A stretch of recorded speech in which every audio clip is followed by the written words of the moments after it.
Yes. Just Everybody. wait for Dr. Sumin Prakash ji. Yeah, everybody is here. We are just waiting for Dr. Sumin Prakash ji. He is about to join. He's trying.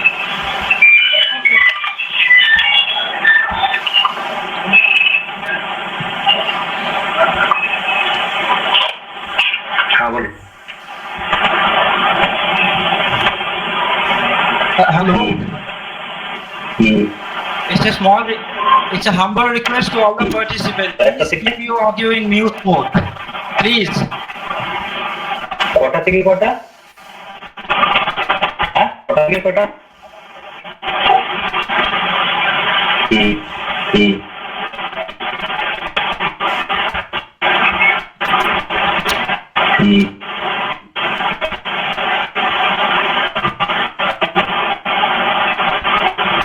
ঠিক আছে।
Hello.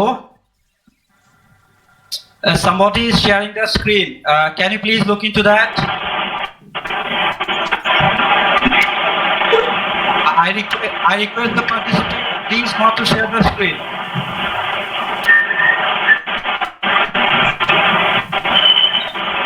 Hello, Rajiv বিশ্বাস, আপনার screen শেয়ারিংটা বন্ধ করুন please. Rajiv বিশ্বাস, please stop your screen sharing. Rajiv বিশ্বাস।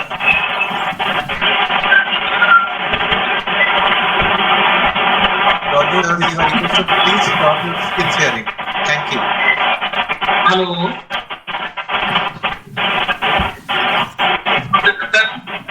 Yes, sir. Hello. Yes, good evening. Yeah, good evening, sir. I can hear you. Okay.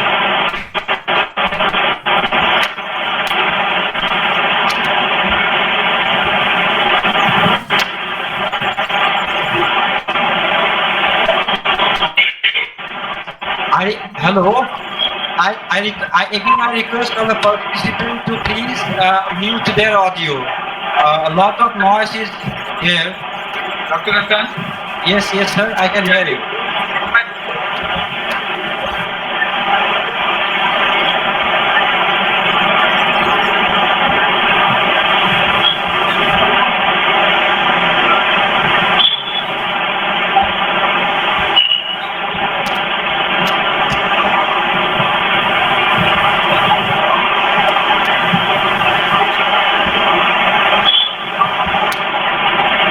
Ratan. Hello, Ratan. Hello, Ratan. Answer, please. All the participants, I think, have muted their phone. Just I saw now.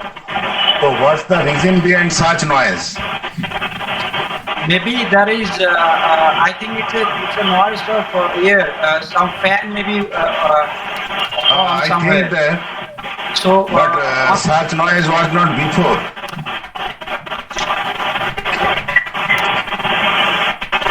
Such noise was not before. Sir, I think noise. So, Sir, I think noise may cause the disruption.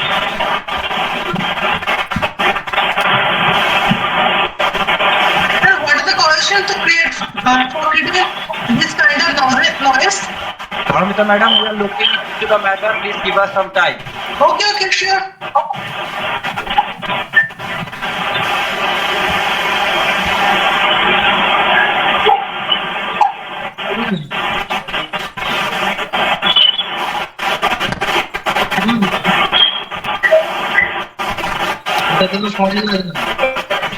Hello.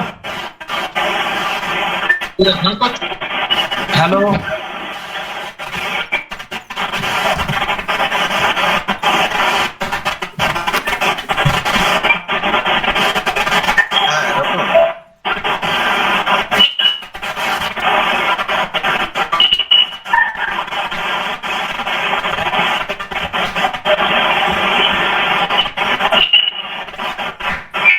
Dr. Ratan, can you hear me? हाँ बोलो. Dr. Ratan?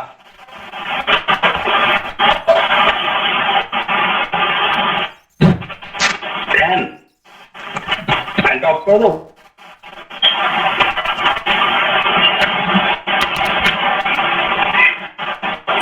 हम तो unmute করে রেখেছি. Hello? Hello? Now it's much better. It's okay now. Yeah, now it's much better.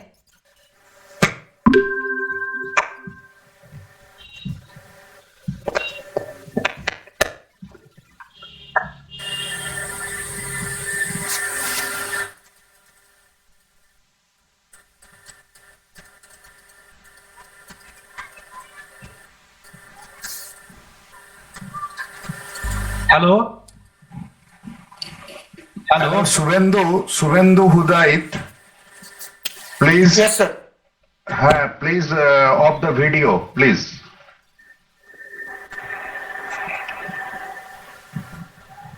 Yes, now the sound is clear and loud. Sucharita madam. Should we- Hello, Yes, can should you we hear start? me? Yeah, I can hear you clearly. Should we Okay, start? just a minute. You can. I think all our delegates has come, so no problem. You can start now. Yeah. Yeah, please. Okay. Good evening, everyone. I think I'm visible, right? Is it okay, Rotunda? Yes. Thank you. Good evening, everyone.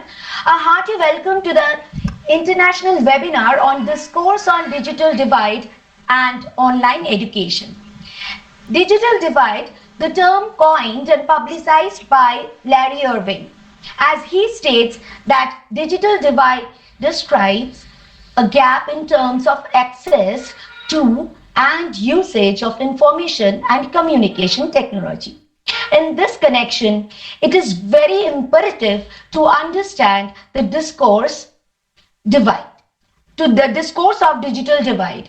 Despite the sharp rise in technology, access and stupendous advantages of online education in the developing countries, one must recognize how the digital divide or the separation between those who have access to and can effectively use technology and those who cannot is getting wider day by day, and how this growing gap between information rich and information poor will engender more discrimination and inequality in education. We are really glad and thankful that Prabhat Kumar College has organized this international webinar, giving us an opportunity to explore our future platform. Now, I would like to request Dr. Amit Kumar De, Honorable Principal of Prabhat Kumar College, to deliver the welcome address. Sir, please. Over to Dr. Amit Kumar De.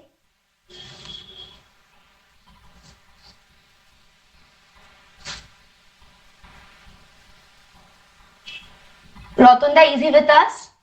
Yeah, sir is with us. I think Okay. he's in mute mode. Just a second. Right.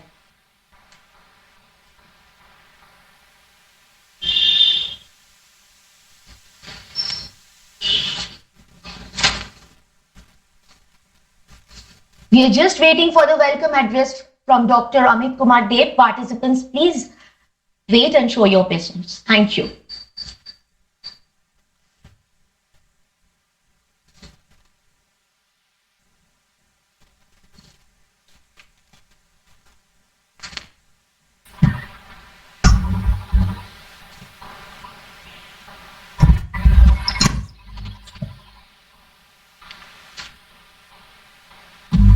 Hello. Yeah, Yes, sir. actually, sir was facing some problem with his audio, so he's rejoining us. Just a second. Okay, okay.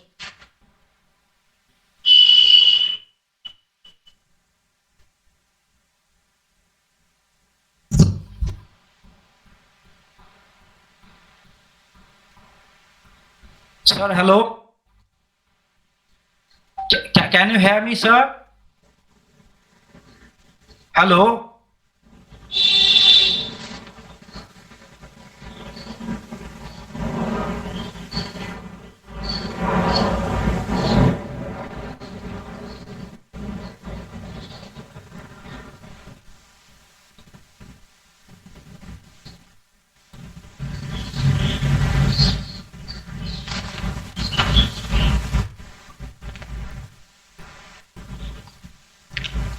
Okay, as sir is getting connected, let me tell you something, participants, that the feedback form we will share after the session. Don't worry.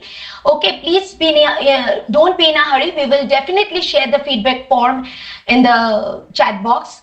And as you fill up that, after that, you will be getting your e-certificates, as you have already been informed. Thank you.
শোনা যাচ্ছে?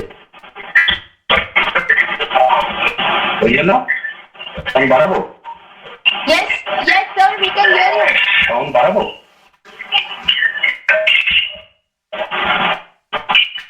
Principal, sir, we Sir, can it's hear you. fine. We can hear you. আমি কথা বলতে শোনা যাবে?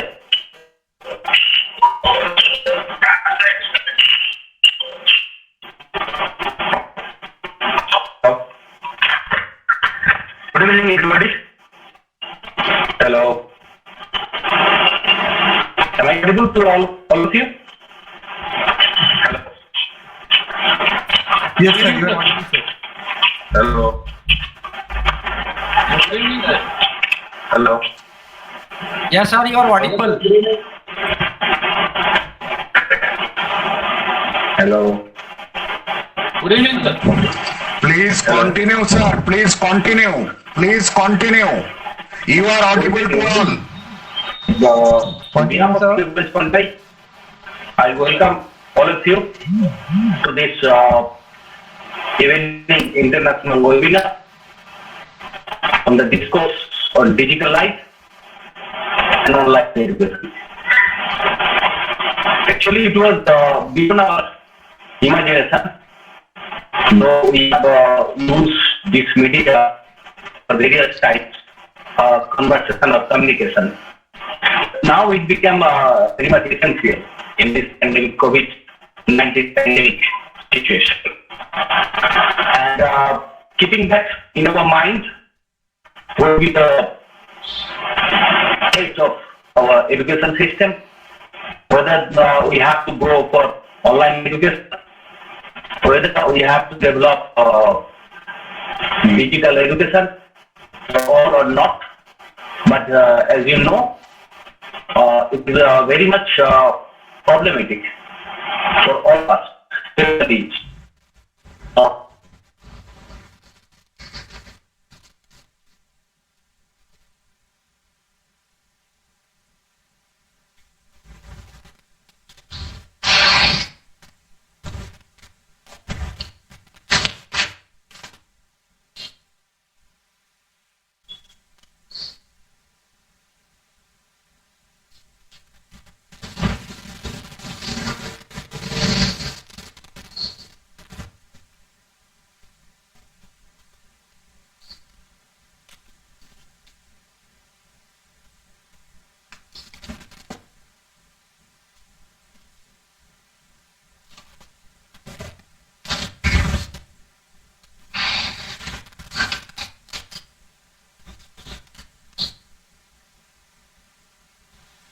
Hello. Hello. Hello. Hello. Yes, yes, we can hear you, sir. Please continue. This international webinar will give us with full discussion, full deliberation from the resource person, and we will get an opportunity for beloved students. As you know, those students are mostly victimizing this education system for this pandemic situation. And from that point of view, we must develop offline education, and that education can be distributed for all, every student, every part of corner of the country. They will get the opportunity of this offline education in what can get necessary to know. That is necessary to know, and that's why the Department of Education and as well as accuracy of the college, they have taken this initiation, and for that purpose we have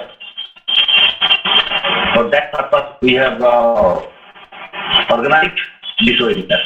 I think the persons who are from abroad country, outside the country, they will share their views, and certainly we will be able to update ourselves for our students education system through online. These two words, I welcome all of you and thanks.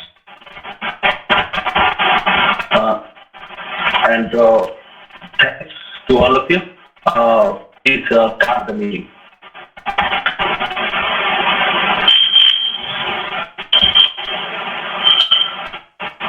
Thank you, sir. Thank you for such enlightening words. We are indeed waiting for the contemporary session to begin with. Next. Rotunda, I can't hear anything. Just. Hello? Am I audible now? Yes, yes, please proceed. Thank you. Thank you. Thank you, sir. Thank you, sir, for such enlightening words. And we are waiting forward to see your vision to be and your mission to be successful. Thank you, sir. Okay, now, next, it's an honor for me to introduce Dr. Suparna Chatterjee today. Dr. Chatterjee has completed her Masters of Science from Calcutta University. She has done PhD in Science from Jadavpur University. Dr. Chatterjee has also completed her Masters in Education, concentrating on curriculum and instruction from New Mexico State University. She is involved in different research and academic activities. Amongst her publications, there are plethora of articles, journals, technical reports, and projects under her wings. She has received 10 awards from New Mexico State University. She has also received Young Scientist Award for consecutive 3 times in the 45th, 46th, and 47th Convention of Chemists and International Conference on Recent Advances in Chemistry in India. Okay, over to Dr. Chatterjee. Ma'am, we are waiting to hear you. Today's topic, she will be delivering her topic for today on engaging in authentic dialogue around online teaching and learning. Over to you, Dr. Chatterjee.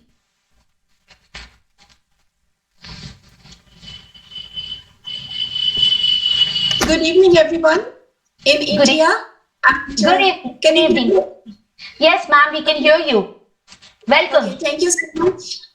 And good morning, anyone in United States.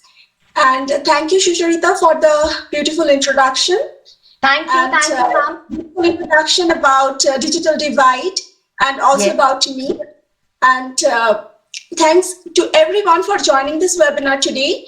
And my heartiest thanks to the PRABHAT College for organizing this webinar. It's very timely, and we can see how excited we are to know something more, to learn, to have a conversation. I'm in the presentation mode.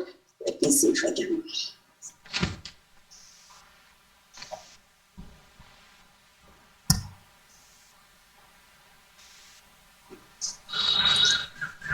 I hope you can see my presentation. Yes, ma'am, we can see it. Thank you, Susharita. Today we will talk about engaging in authentic dialogue around online teaching and learning. Myself, Suparna Chatterjee. I'm doing my research in the New Mexico State University, and also I'm an instructor, online instructor, teaching pre-service teachers about technology integration in their teaching. My research focus is online teaching and learning, science education, STEM education, active learning strategies in classroom, and teachers transitioning from traditional face-to-face teaching to online teaching. In today's conversation is about an authentic dialogue. That is, we want to hear and we want to share about the stories about ourselves. What do we think about online teaching and learning? The purpose of this conversation is to know about the lived experiences, your insights, concerns, and questions about online teaching and learning. focusing on the context, the interaction and relationships we see in online teaching learning environment. We will also analyze and reflect on the choices we make and we select that certainly influences our actions and reactions, how we interact in the online environment. And finally, some recommendations for online teaching and learning. So my request to all the participants who are here, if you can please type this link in your browser and you can add some key reflections to a collaborative document. If it's not opening right now, it's okay. You can do it later on, but it will be a great experience if you all can add to it. And I will add a little bit about myself, what is happening during this last few months. So for the first time, I attended a virtual international conference that moved from face-to-face conference to virtual conference within a week. I submitted my research proposal virtually for the first time, of course. Me and my mentor, we redesigned our online course for teaching pre-service teachers about technology integration in their teaching. And also we published this design revisions in one of the chapters in an ebook, which is freely available. And the fourth one is that I did a space and robotics summer camp virtual for the first time. So the reason why I'm talking about this is because this is a new experience that I'm having, moving all what I did earlier face to face, except my online course, in the virtual environment. And I observed that it's a lot of work for making this transition possible. And I found my potentialities in the skill sets doing this transition. And I also recognized the weaknesses that I have, that I need to refine for the virtual environment. Now, the background of this conversation today stems from that institutions all over the world are embracing, moving steadily towards online teaching and learning over the past decade. And the sudden shift to emergency remote learning during the global pandemic. Now, one thing is very important for all of us to understand the difference between online teaching and emergency remote teaching, ERT. Because a well-planned online course that we teach has a very planned design, development, and delivery criteria versus the emergency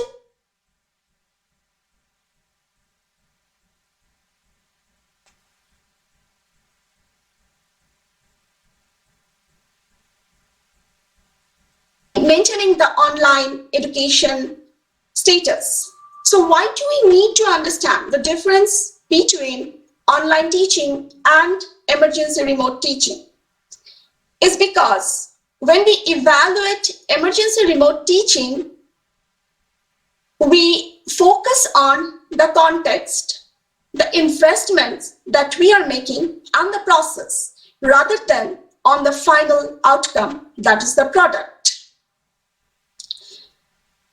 So, balancing this critical situation during a global pandemic in 2020, as a researcher and teacher educator, my fundamental question is, how do we support instructors and learners with a better experience in the process of online teaching and learning? To start with online teaching and learning, I want to talk a little bit about the different contexts of online teaching. So formal is online synchronous, where we simultaneously meet with the students. For my own online course, I use the learning management systems, Adobe Connect, for my lectures and for my teaching, facilitation of the course. In asynchronous, we do not meet simultaneously, and learners independently complete course activities and assignments of the course. And in hybrid or blended courses, we incorporate the components of both face-to-face and online teaching. Informal. So social media, Facebook, Twitter, blogs, other chats, forums, gaming, which is very popular among the youngsters. I know Dr. Salim in this webinar today, he's present here. Very early in March, he posted many times the process of making sanitizers in Facebook, WhatsApp, and many other places. And he maintained a constant interaction with the people, answering their questions. So think about yourself. When I was talking about adding to the collaborative document, probably some of you thought that I haven't ever taken any online course or I haven't ever taught anything online formally. But think about how many times you have interacted with a social media platform and what has been your reactions. And the third one is practice-based teaching, where we combine theory and practicum, which includes virtual field experiences. So what's the problem? We know that there are so many ways we can teach online. The problem, the issue is that there are reasons that make a big difference in the learning process. And some of these reasons are inequities in access, research-based instructional strategies, learner characteristics, and teacher professional development. So for inequities in access, I'll talk just to know what is it, but for today's conversation, my focus is on the other three parts, 2, 3, and 4, because my call to all of you who are present here today is to think about, like, if you have any resources, even if it is limited, try to understand the process of online teaching and learning and think about how can you make this process better, efficient, and effective, supporting your online learners. So for inequities in access, so Mehra 2004 talked about digital divide as a troubling gap between the access and usage of digital devices and internet. So there's a group who has this access to the technology tools and applications, and they can use it, versus the other group who does not. And this creates a difference. The reasons for such inequities are economic, social, cultural factors, age, gender, income, communities, our infrastructure, technological infrastructure, individual learner qualities. Along with it, the policies, the local and the national policies. So during the COVID-19 period, the Cellular Operators Association of India reported of a breakdown in the cellular mobile services, as a result of which the mean fixed broadband speed in the country dropped from 41.48 megabits per second in January 2020 to 35.98 megabits per second in March 2020, intensifying the digital divide. And during this situation, if our educational institutions are emphasizing on online education, think about the psychological status of the students who are remote and who cannot access. So there is a big gap again we are creating among the learners who can access this technology and who cannot. Next is the research-based instructional strategies. Think about the curriculum you are teaching for your students. How much that curriculum meets the needs of that particular group of students according to their interests, priorities, and what they think of doing in future. Reimagine technology integration. This is very important because this is connected with the third point, that is the TPAC.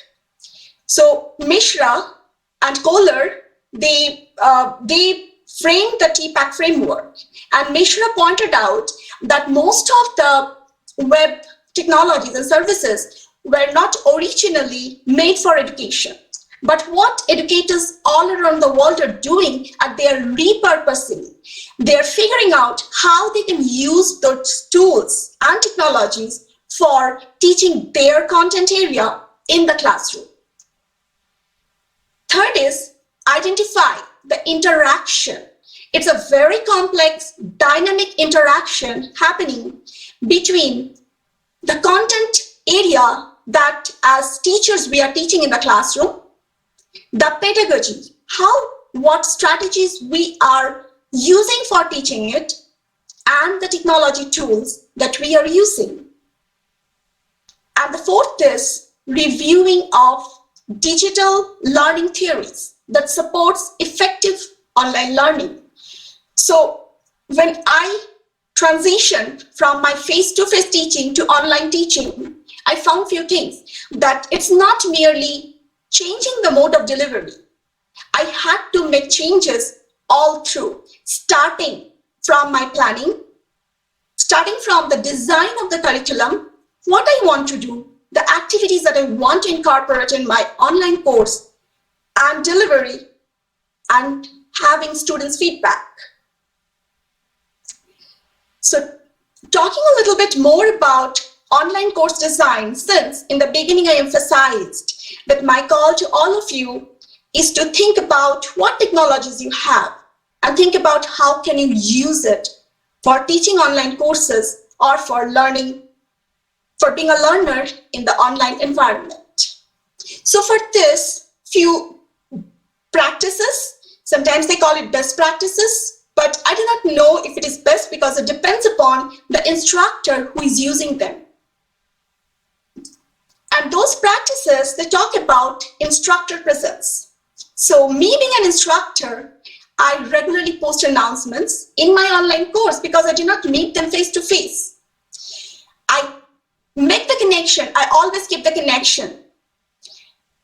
I summarize the discussions students have in the course and the results of their participation, how they're participating, what they're bringing to the course, and definitely students' feedback.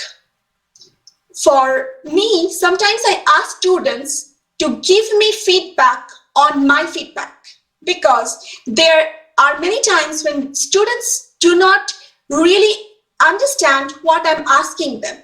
But if they give me feedback on my feedback, that's a point of interaction. That's an added point of interaction. Next is proactive course management. Have all your course ready much before the course actually starts. And this takes time.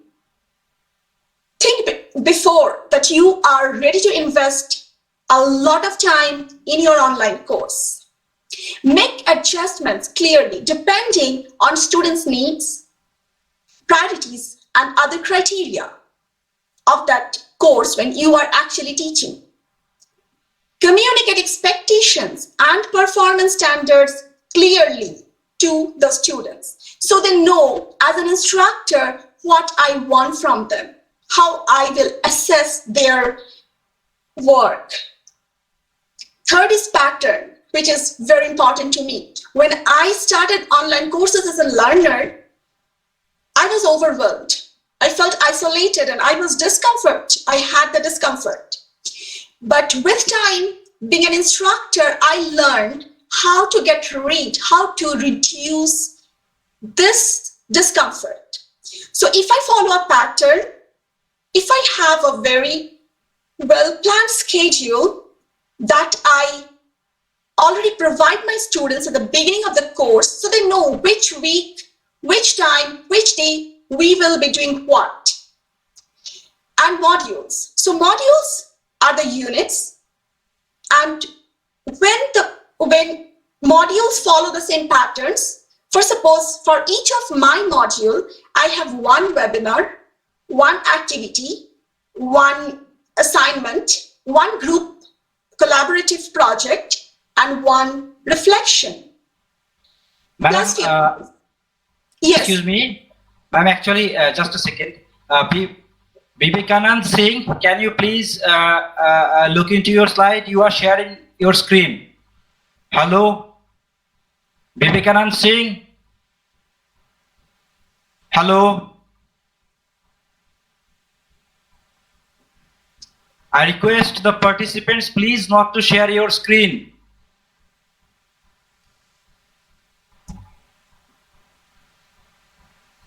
Vivasda, can you remove Vivekanand Singh? Please. I request Vivasda to remove Vivekanand Singh. Vivekanand Singh, please.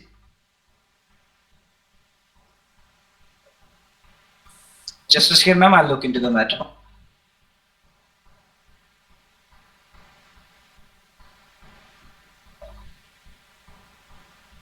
Should I proceed? Yeah, madam, please. Okay, thank you so much for taking care. And this is what we are learning today. So we are actually facilitating, we are actually thinking about the needs of the audience of this webinar. And this is exactly what we do as instructors in our online courses. We are always at the top of everything to meet the needs of our students whom we do not meet face to face.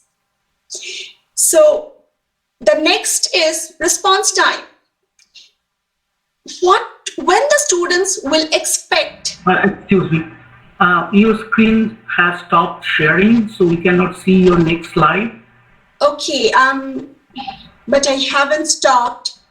I do not know, maybe. Hello? Hello? Vivekanand Singh. Hello? Who is Vivekanand Singh? I'm requesting you to please not to share your screen. Vivasda, please remove that. Yeah, it's fine now. Yeah, ma'am, please continue. Thank you. Okay. Sorry. No, thank you so much. Thank you for doing this. Start sharing your screen again, please. Okay. Just let me know. Can you see it? Yes, madam. Yes, ma'am. Yes, ma'am. You can continue. Yeah. Okay, thank you so much. Full screen, please. Okay, so getting back to our discussion, I was talking about the response time. As an instructor, I need to notify my students. Tell them that when they can expect an email from me in response to their questions and concerns, if it is 24 hours or 2 days or whatever it is. And when they're expect to have feedback on their assignments and activities, their grades. Next is plans for interruptions. So what will be my strategies for communicating my students during certain crisis period? And I have to think before, like if I have students in remote villages, in rural areas where there is no internet connection and that students is not having a digital tool. And if the students has to move from the urban setting to the rural setting, what will be my plans of communicating and further supporting that students' learning. Response quality. So my responses to the students are written. They are specific, constructive, clear, simple, but I explain them everything, what they need to do, what they need to revise, and how they can meet this requirement. Giving students a timely, specific progress report about how they are maintaining their progress in the course and providing them additional resources helps them. Also, as an instructor, I would love to have anonymous surveys and feedback from the students so that I can further develop my course. The materials and assessment criteria for an online course, we should use a variety. For example, formative and summative assessments for the online courses. When I'm teaching in a webinar, what I always do is that there are polls, there are questions, quiz questions embedded in my PowerPoint. So if they're listening to it, they have to interact and they have to give me feedback about what's going on, if there is any concern, if I can move forward. This is the formative assessment, and for summative assessments, they do collaborative projects, they present collaboratively during the class, and a variety of other ways. And also, we should seek out the accuracy of the materials we are providing to the students. Because if I provide a list of references and I'm not following the APA rules, that what my college follows, then actually I'm giving them wrong information and they might learn that inaccurate thing from what I provided them. Last but not least is valuing students' perspectives, students' voice, and what students bring to the classroom is important in an online course design. I want to talk a little bit about the TPAC framework. So TPAC stands for Technological, Pedagogical, and Content Knowledge Framework. This framework gives us the opportunity to find out how my content knowledge is intricately and dynamically interacting with the pedagogical strategies that I am adopting for teaching that content. For example, if I am teaching microbiology in my classroom, so how I am teaching and the technology, what I'm using for teaching that particular lesson. So for online courses, if I'm using simulations, what and how I'm integrating that simulation for my particular content. And as a learner, I view TPAC, this is my personal way of saying TPAC, is this picture, image, what I have posted here is that if content knowledge is my hand, technological knowledge is the glove that perfectly fits my hand. And pedagogical knowledge is the way I wear that glove. Understanding this process, we see that our content knowledge, that if I'm a math teacher, I am teaching mathematics. But what technology tool I'm using for making my content better and my content delivery matters a lot.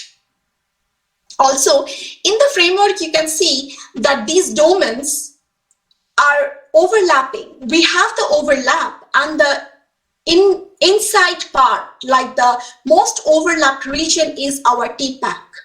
Also, there is a dotted area, which is the context.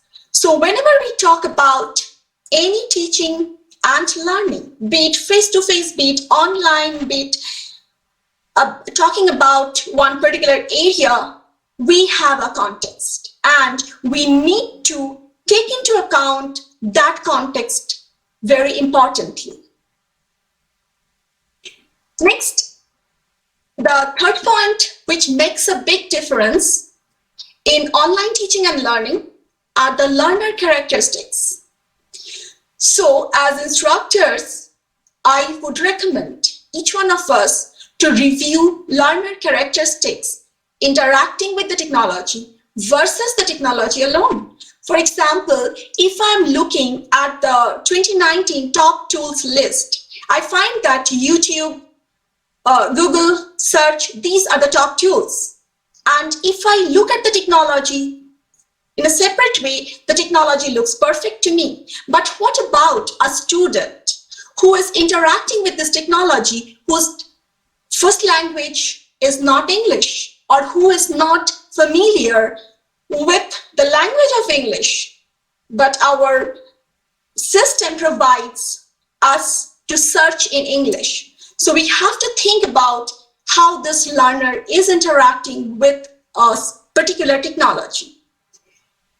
Next is we have to take care of the individual unique characteristics of our learners, because each learner is different and they have specific learning needs. So please customize and personalize your instruction for your students, and especially this is important in our online courses.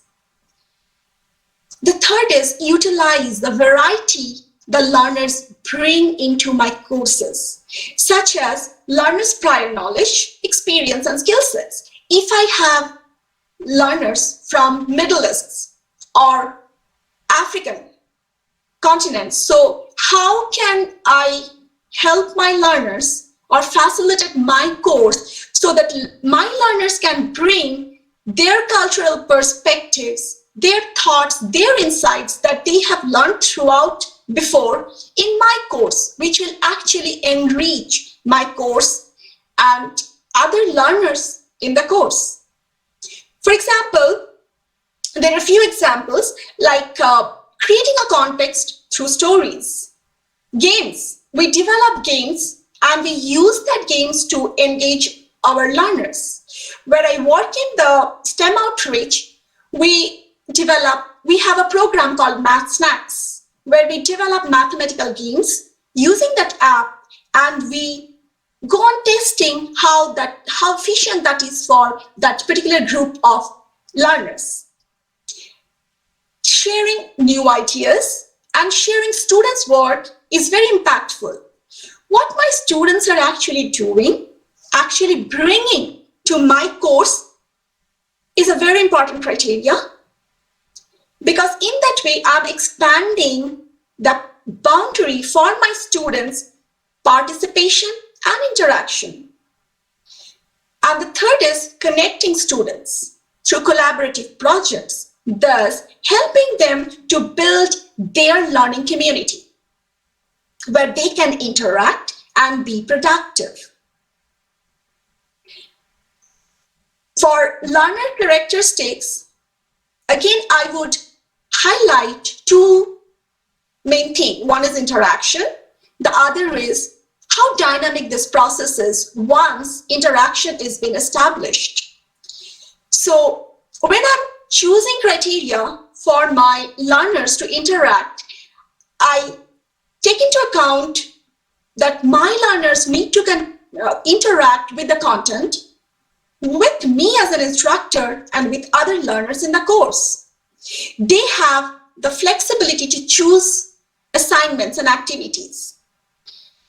And there are parts where the assignments has been personalized for them, including a variety of activity in the course, making clear how this activity is relevant for that learner.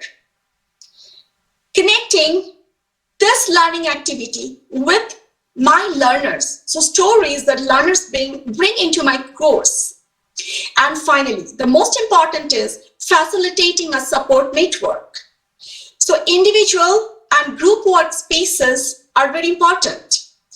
Many times I have seen that learners are getting help from their peers in addition to the instructor. Sometimes how the learners are explaining to their peers brings important perspective rather than how I am talking to them. Next is the dynamic process. So creating some new features in my course like attention,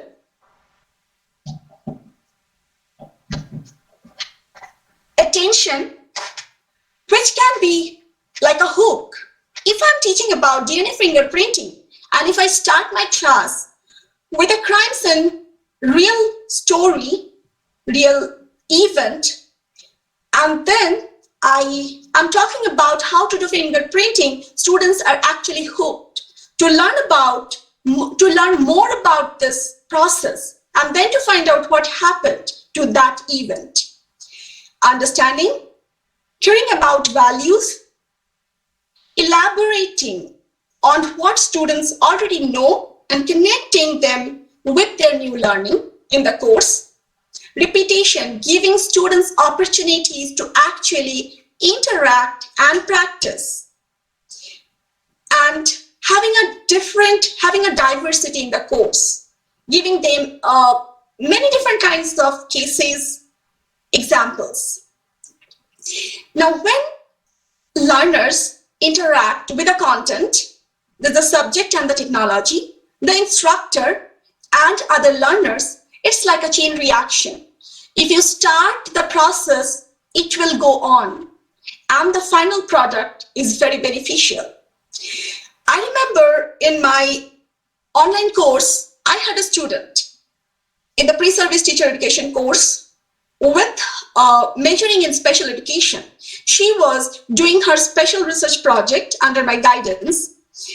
So when she was doing, I tried to explore what is her motivation, what can be a motivation for the student. And while interacting, I found that all her 5 children are having certain kind of disabilities, be it behavioral or physical. And that students did the project about developing lessons, lesson plans, using technology, teaching kids who needs special care, special aids. Also, she did a series of YouTube videos for parents to use these apps or technologies for teaching their kids who are special needs kids. So in this way, I remember she developed a math game using the app Exploder, which was fantastic. And she tested it with her children, and she told me that it worked so well. So looking at this thing, we find out that there are discrete plans coming out, discrete products coming out using technologies and the content knowledge that a person is having, and making this process move forward, driven by some emotional connection with what we are doing for our project or for our courses, for our learning. Next, moving to the professional development. So professional development offers best practices. It helps to develop communication, connection with local and on an international platform, and helps to understand how we use tools. So there's a 3-tiered approach of orientation, mentoring, and ongoing support in proactive way. So it's not enough that the instructors and teachers, they are in an orientation where they know something about online teaching. No, there has to be a 1:1 mentoring, or even if it is not 1:1, but that mentoring will help them understand to develop a course and how to better develop it, and then teach that course. So when they're teaching, they need some ongoing support, because research has shown that when instructors and faculty, they attained professional development. They're highly optimistic about what they have learned. But after their teaching, they always express that they need more support. Collaborating peer teaching is one of the best way I think we can help each other.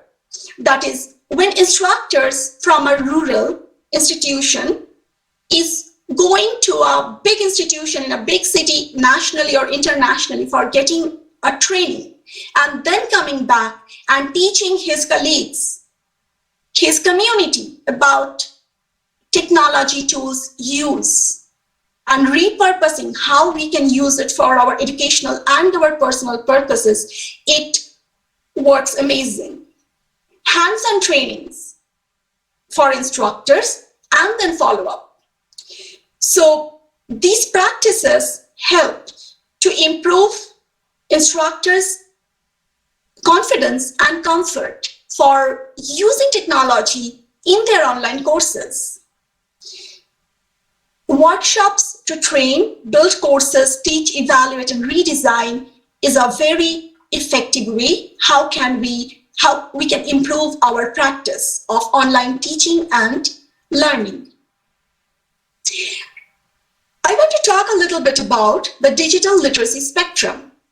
So from this, what we can see is that there are three things: digital literacy, digital fluency, and critical digital literacy. Digital literacy is knowing about the basic things of our tools and technologies and able to use it. For suppose I'm using a PowerPoint. Digital fluency is when I'm evaluating and applying these skills for creating something.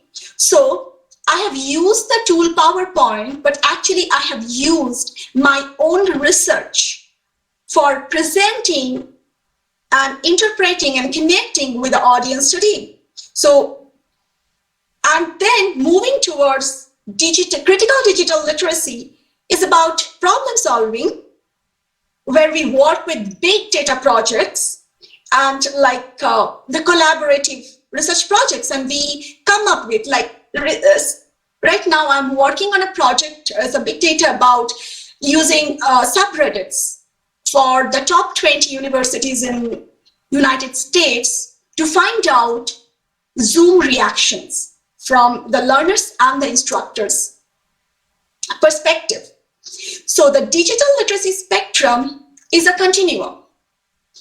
It's not something that I can say that I have completed it. No, because the technology at which I'm literate today may be because of certain new features they are adding.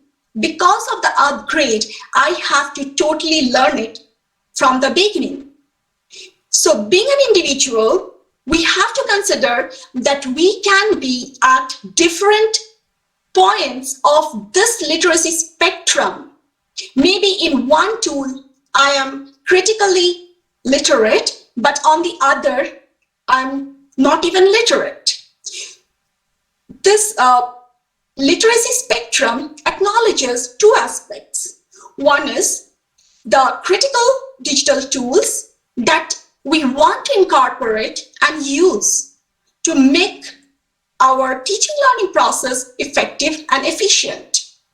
We choose it very critically, connecting it to my TPAC framework and the previous discussions that if I'm teaching a content area, that technology has to fit very well with what I want to teach and how I want to teach. And the next aspect that we acknowledge is we are constantly in upgrade mode, update mode in the spectrum. So with every new technology, with every new features that the ever-changing digital world is bringing, we have to think about where am I and how I want to improve in this spectrum. So based on the discussions till now, I came up with certain critical themes. Critical because it helps us understand as an individual what I can do better or how can I expand my boundary.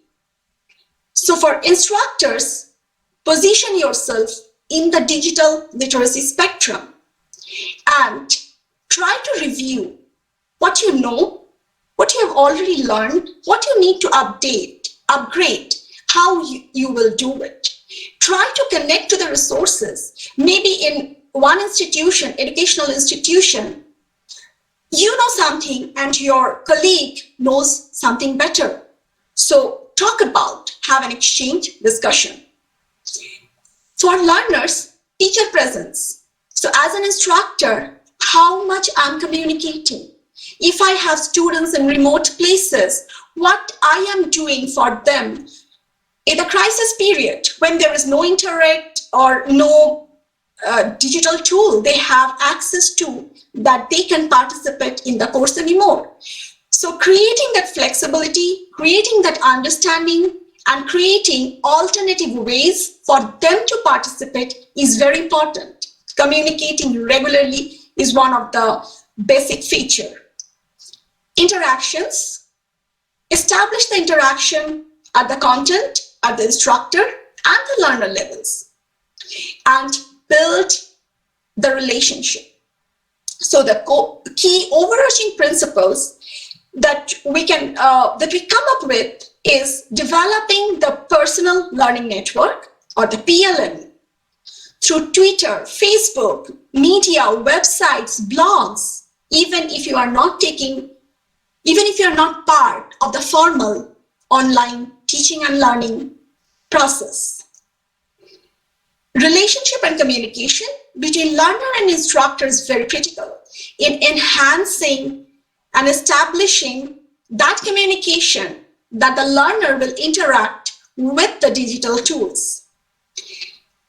And again, when we build an online learning community, that is actually our knowledge construction community. So we go on helping each other, finding new ways for us to move above and beyond and bringing innovative features in our teaching learning process. The recommendations are, first one is assess.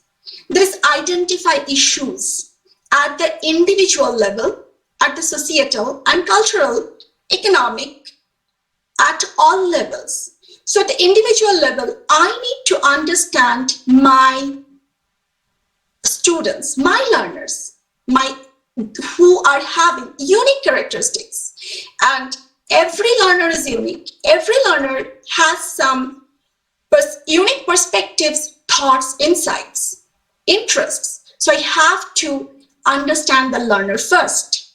Next, what issues the learner is facing at the community level, at family, community, at social levels, and cultural levels. We need to be sensitive with our learners, how sensitively we can incorporate technology in teaching without making any disruptions in the personal life of that learner.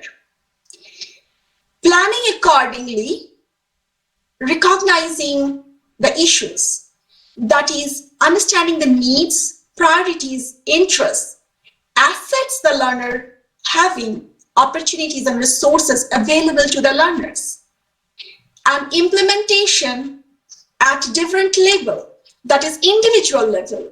If my learner is having a cognitive issue, I have to deal with that first.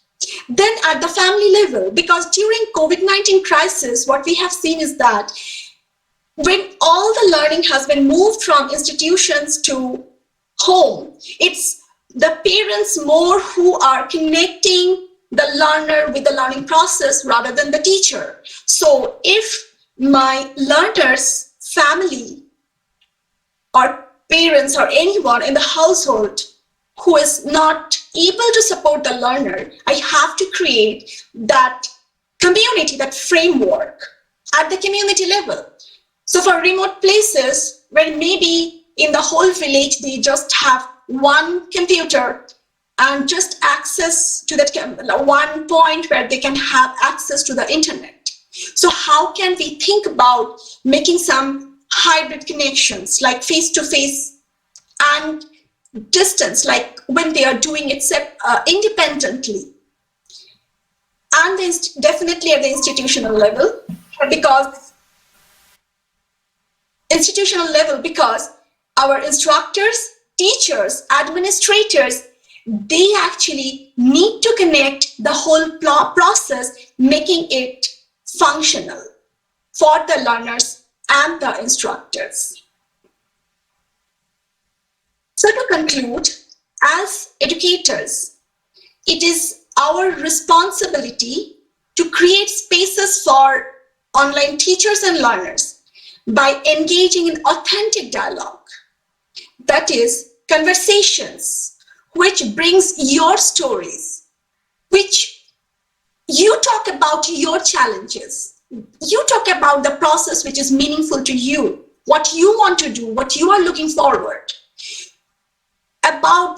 which will help us to recognize the different variables that may hinder the process of online teaching and learning. And I believe our praxis can be conducive to build a collaborative online learning community who would reimagine online education for a diverse society.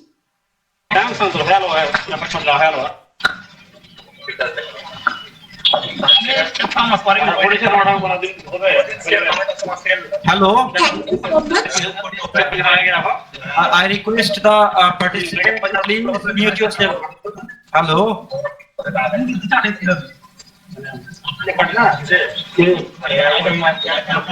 Vibhasda, please look into the matter. Vibhasda, please look into the matter.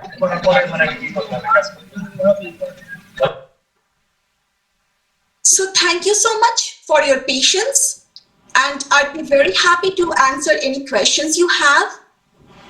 Ma'am,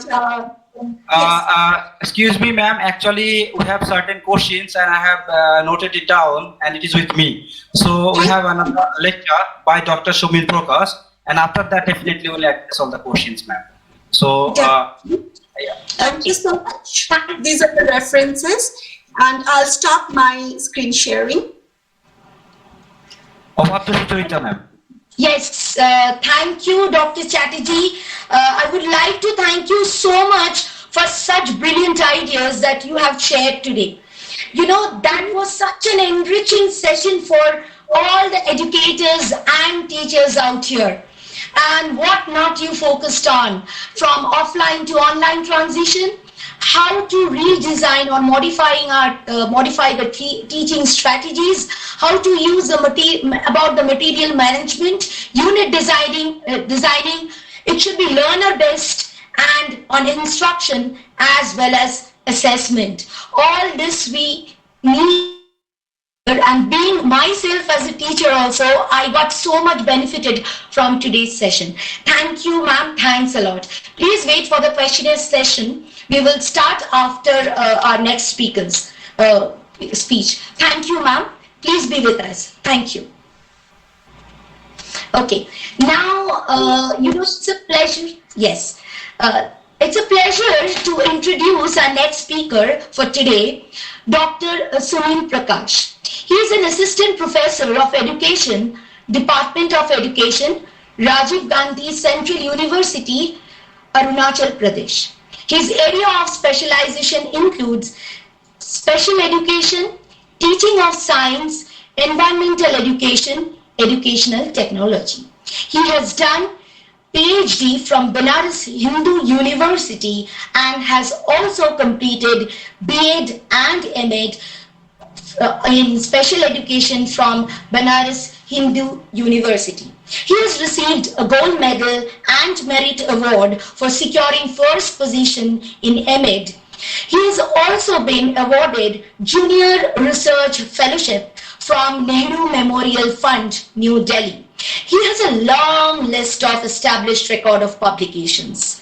Okay, today Dr. Sumin Prakash will deliver his speech on education and digital justice in perspective of COVID-19. Over to you, Dr. Prakash. Hello. Hello. Yes, sir. We can hear you. Dr. Prakash with us? Yes, I saw him. Okay, here we get the screen sharing from Dr. Prakash. Welcome to you. Okay, thank you very much. Over to you, sir. Suchitra and Dr. Ratan for inviting me. And before I start my lecture, I would like to show my gratitude towards PRABHAT KUMAR College, CONTAI, for organizing such a wonderful international webinar in this lockdown period, and I would say a semi-lockdown period on the issue of discourse on digital divide and online education. So first of all, I would like to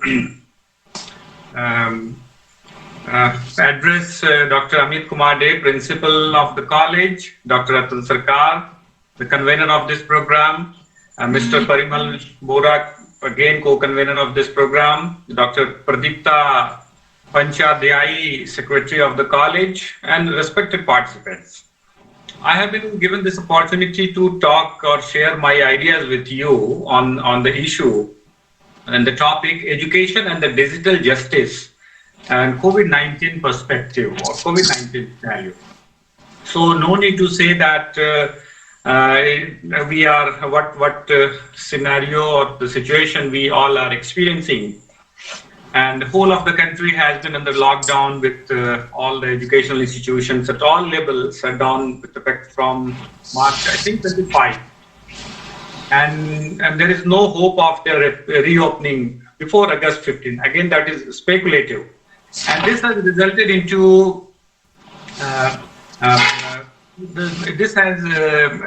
resulted into the communication gap or face-to-face communication gap between the teachers and the learners. And as a result, if we see the global scenario, as per the UNESCO data, roughly about 1.3 billion students globally, they are not able to attend the classes or the school or the institutions.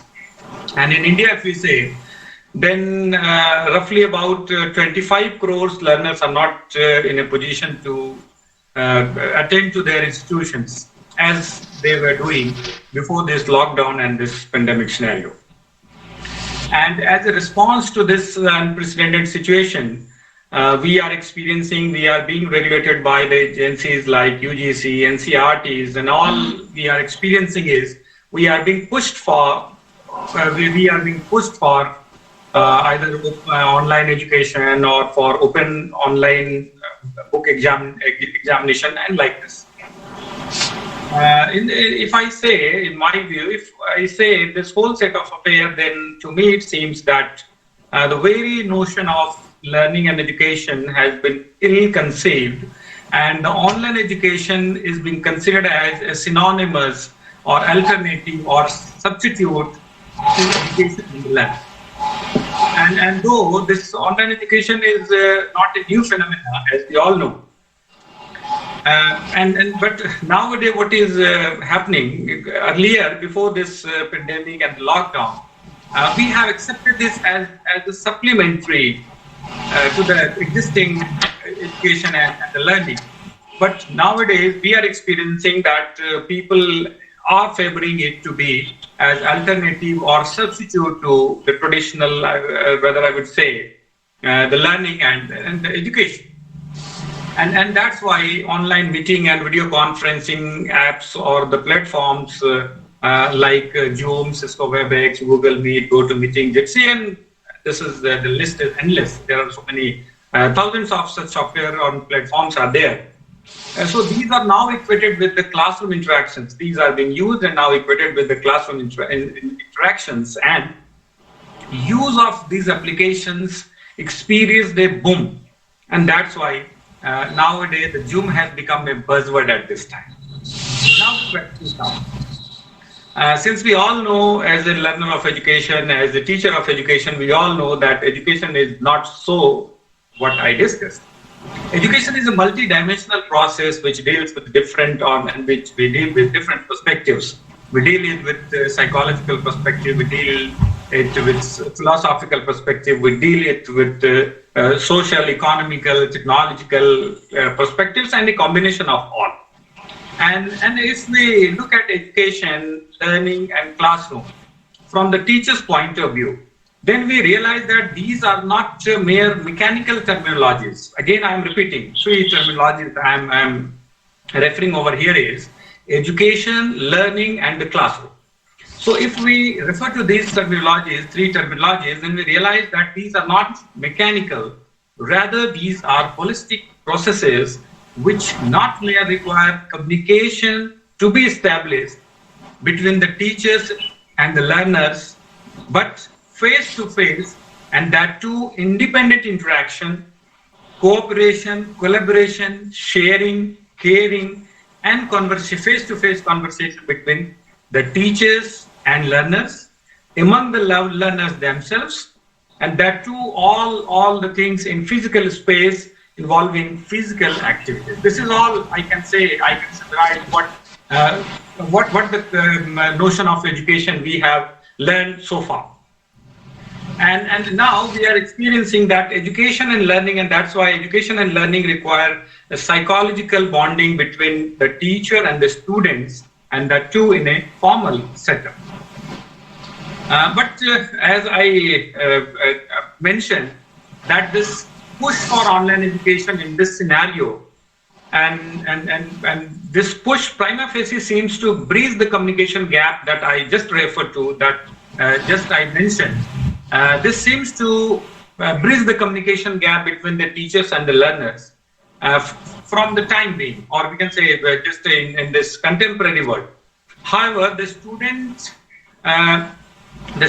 to student connect, that is the relationship or the communication between the peer, or we can say that peer group learning, which we know, or which we take as the crux of learning and education. This remains badly ignored in this era, and what we are doing is we are giving more, or we are moving towards more technologically driven processes, and we have started ignoring the social, economical, philosophical aspects of education, and which in my view constitute the basic question of education. Now, here I would like to record two scenarios. The education which we are talking about, which the kind of education or the arrangement or makeshift arrangement of education that we are talking about for this pandemic scenario, and the kind of situation or the kind of education which we need after this pandemic. So in these two sections, I would be dividing my talk, and that's why here I would like again to uphold upon the basic questions or the basic issues of education in this online mode, or the mode which we are pushing forward, or we are being pushed forward. So are we really upholding to the basic issues of education, or we are drifting away from these issues? So these things I would be talking upon. And here, why I'm talking about this pushing always is that here I would like to, in Hindi, because I hope that most of the participants may understand this, because it seems that we are in a hurry. And that's why I would like to say, Sahab ne to bas aankhon se ishara kiya tha. Sagir to bolne lage. That means I'm talking about the kind of education which we are progressing during this pandemic period, and what after will be. So that's why I say that the experiences that we are, or the inputs that we are getting from this pandemic, how we are responding to the education during this pandemic, and how we are going to respond after this pandemic. And that's why whenever we talk of online education, we need to think over the real issues or the basic issues of education, and what are the challenges before us, or what we can say is the ground realities that is present in our society and in our country. So my contention over here is, we need to wait for a bit when we are talking about the online education. And that's why, as I said, that the basic purpose of education is holistic development of the child. But when we talk of this online education, then we, as I said, that during this online education, whether it is synchronous education or synchronous communication between the teachers and the learners, or whether this is asynchronous communication, this gives us experience of disconnect between a kind of face-to-face disconnect between the teacher and the learners, between the learners themselves. And that's why the scope of peer learning and learning of values that that the students learn from sharing and caring, being with themselves, living with the people. So this kind of thing is missing from this online education. Again, the thing is that since we all know that the basic purpose of education is to make inclusive society, the basic purpose we have been trying through the centuries, through the millennia, we have been trying to make this education inclusive, or we have taken education as an instrument in our hand to make our society inclusive. So if we are going towards, if we are progressing with this kind of shift, so what is the idea of inclusivity that we have been dreaming of? Another issue that is very pertinent to education that need to be discussed or revisited in this period is because we are being shifting towards a different meaning of education. That's why I'm bringing this. That education is a democratic system. We all know that education is a process which is governed by the people, it is for the people, and it is by the people. But in case of online education, whereby we experience that there is a kind of disconnect, whether it is psychological disconnect, there is a emotional disconnect, there is a lack of values. And that's why this is going to affect our socialization. So that's why I raised this issue as part of the basic issues of education. And so far as our experience goes, that education have been given in a formal system. Now the thing is that what will be the future of this kind of education which we have started progressing upon? So how will be the future of education in case the learning happens at home? It's not that in this traditional mode of education, or the education which we have been progressing right now, there has been no learning at home. But in this online education, learners are expected to stay more at home, and that's why the learning period and the formality, the formal system of education is going to move or to shift towards this informal system. So that's why I raised the issue that since most of the learning will be happening at home, so what will be the scenario in the future? What will happen to the family routine? Because nowadays we have practice, we have social values that we people, either for learning or for doing the job, we go outside from our homes. And that's why accordingly other family members and those who go to schools or the institution for learning, for education. So in this way we maintain the day-to-day life in our families. Now since learners are going to stay at home for a longer duration, so what will happen to the family routine? And again, this we need to revisit.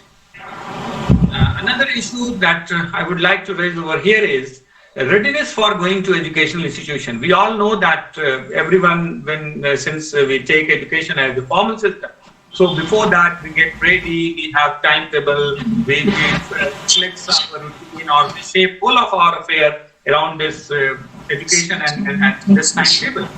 So and that's why there is a time for learning when we feel readiness, and there is a time in our day-to-day routine we find that we are not ready for the learning. So again, what will happen to this kind of readiness in terms of the family and the personal timetable.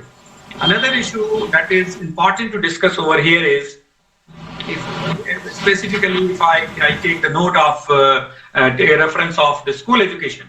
So we have constitutional mandate for education that the state, it's obligatory for the state to provide quality education, and that quality education especially in the age group of 6 to 14 years, that is for 8 years of schooling, which we call as elementary school. And for that we have a constitutional mandate. For that we have different programs in our country. So what is going to happen with this kind of constitutional mandate? Because even the previous speaker, Dr. Aparna, she has talked about this digital divide also, because we are going to experience all these things. We have been experiencing, and this experience is going to be bitter in the future. And that's why I raised this issue, that what will happen to the constitutional mandate? Are we going to provide constitutional mandate for the internet, for the electricity, for the online education too? So these are the issues that each of the teachers need to revisit and rethink upon. Another thing that is a reality of our society, as I talked in the beginning also, that I will be talking about the realities of today's scenario, or reality of today, in terms of the physical infrastructure, in terms of the teachers' preparation, in terms of the gadgets, in terms of the infrastructure, in terms of the support services that we are having, or to what extent we are having all these things. So I would like to quote over here a study recently done by in the month of March and April by University of Hyderabad. And anyone can revisit that study. It is there on the homepage of the university. Therefrom, I took the reference and some data.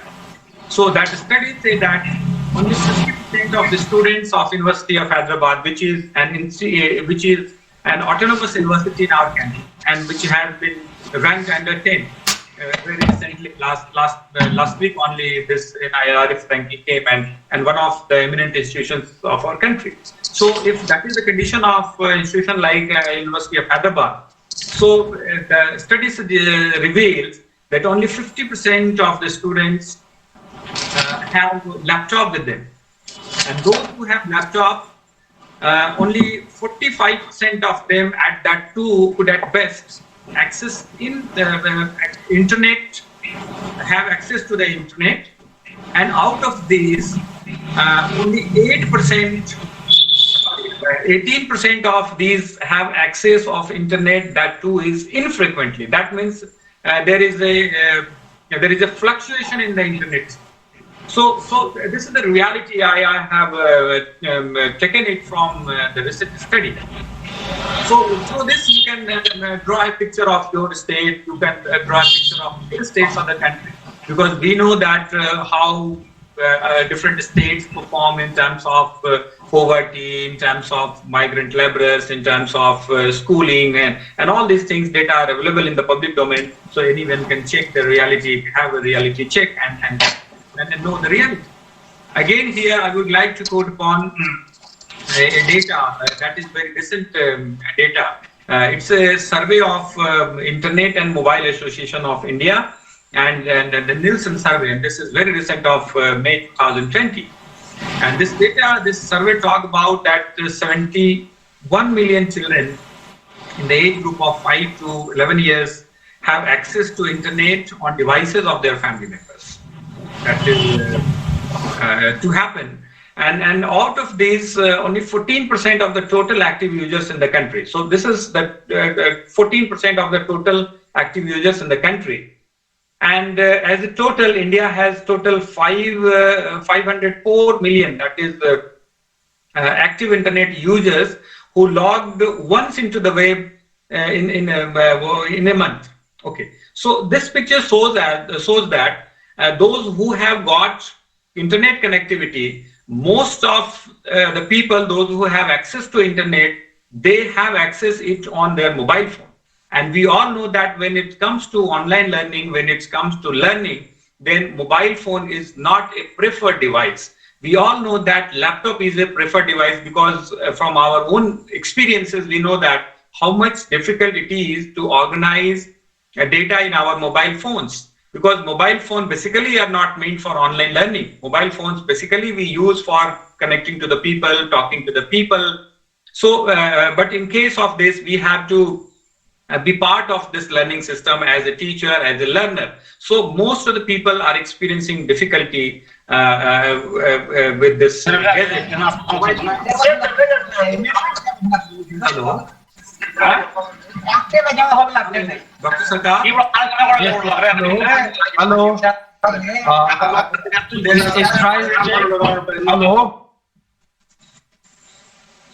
I again request all the participants to please keep your audio in mute mode. It is disturbing the speakers. Please try to understand our problem. Please.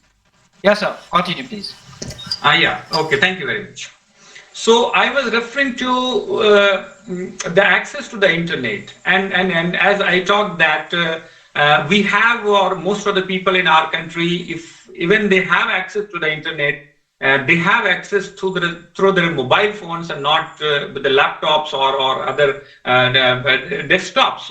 So when it comes to learning through mobile phone, we can just have some of the things, we can attend to some live lecture, but at the same time there are many distractions which everyone, I hope that everyone will agree with me that at the same time we are using, or we are connected on through social media, we are connected with this learning community. So there is a disruption at each and every moment when it comes to learning through mobile. Again, from the same survey, if I would like to take another context that in rural India, the proportion of male internet users is just double than the female internet users. So here from we can say that this access to internet also, this is gender biased. So who is going to pay the cost, or who is going to bear the cost? So definitely the female students are going to bear the cost when it comes to online learning or learning through the mobile phone or learning with the help of internet. So that's why I brought into the picture the reality check of the society. Data fluctuation I just talked about, so these are another issue. Another issue that is very much important with respect to education and online education is family condition in rural India and even urban India. The privacy, the issue of space, the issue of ambience. We all, as I discussed in the beginning, that during this lockdown, you also have come across, you might have come across with different studies, many studies, which talked about that women paid more price of this pandemic.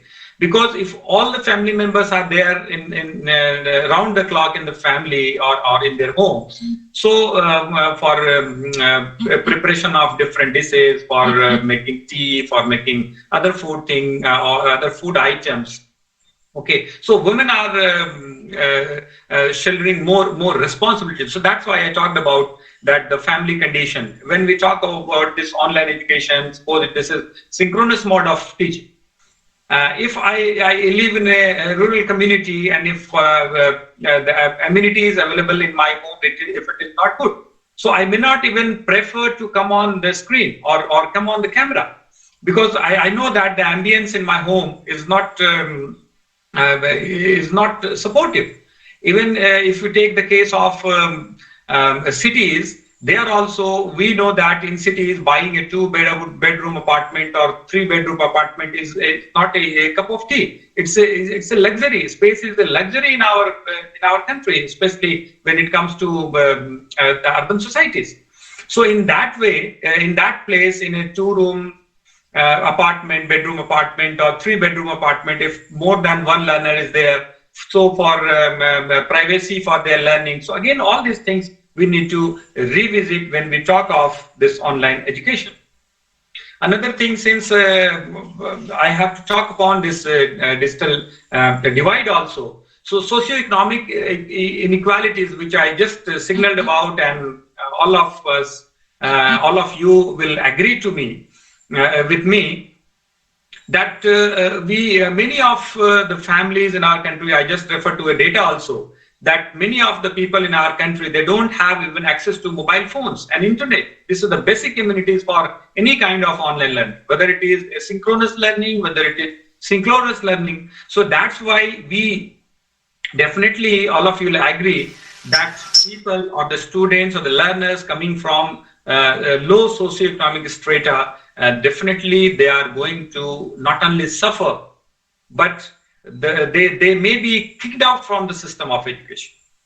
And why I'm saying, even before this pandemic, we have been struggling for solving various problems with our education.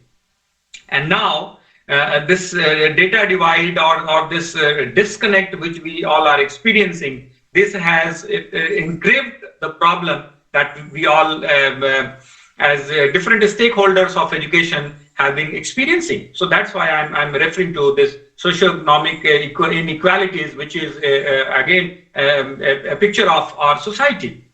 And this socioeconomic inequalities or the realities, everyone of you will agree with me that these are not very much different from one state or other state. So most of the state of our country, more or less, they present a similar picture when it comes to socio-economic inequalities. And that's why I say that there is a struggle of this data versus atta. Atta means the wheat flour. So now people are forced to rethink which is important for them. And even during this pandemic, and people are affected in different way. Though this pandemic came as a natural force, but its effect on different people is different. Its effect on different levels of education is different. And that's why we need to revisit the basic issues of education, that what's the effect of this pandemic and how we are going to address this.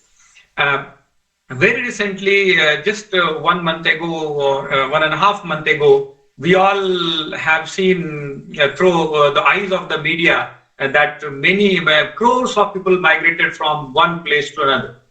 Many of the people have lost their jobs due to this pandemic. So that's why I raised the issue that before them there is a choice what they should afford or what they should buy.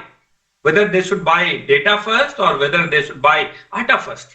And that's why another issue that is very, very, very relevant here to be discussed is the cost of the gazette and its updation. Previous speaker, Dr. Suparna, was also referring to that this online education, our experiences or the gadgets that we use, these electronic or the computer gadgets, the mobile phone that we use, these gadgets need constant updation also. And every gadget, whether it is mobile phone or whether it is a laptop, it has wear and tear properties. So after a span of time, it needs to be either repaired, or if not repaired, then we have to totally abolish it. We have to buy another thing. So at a certain of time, we need to invest. These issues are. Sorry, sir. Sorry, there is a noise. Yeah, now it is fine. Yeah, please continue. Thank you, Doctor. Yeah. Again, the issue of gender inequalities that we all know, and I just refer to that when the learners are going to stay at homes, so the private space for the women in our families is going to be encroached. So they will have to compromise with their private spaces which are available to especially the women members of our family when the male members or other children when they go to the schools or the colleges or the people go for the jobs. So in this way we have structured our daily routine and the family routine. So the changes that I just talked about, this is going to have an effect on encroachment of the private spaces of the women, and definitely what consequences will be, we can only just think about. So anything can any consequences it can have.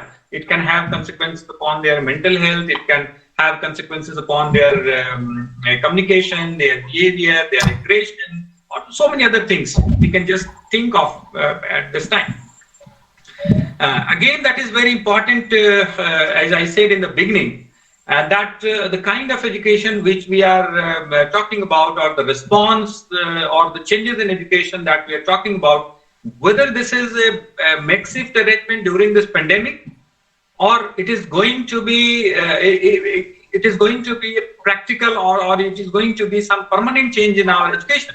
And then we are, and I'm saying with the evidences that in my view, the changes that we are talking about, this online or the arrangement that we are talking about, this is going to have a bearing effect or a permanent effect on our education system.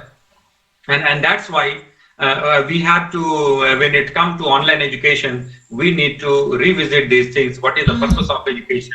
What is the reality in our society? How much ready the teachers are? How much ready the learners are? What kind of physical infrastructure are we having? And that's why I would like to raise over here the issue of teachers' readiness. How much time teachers need to become ready for this? What will happen?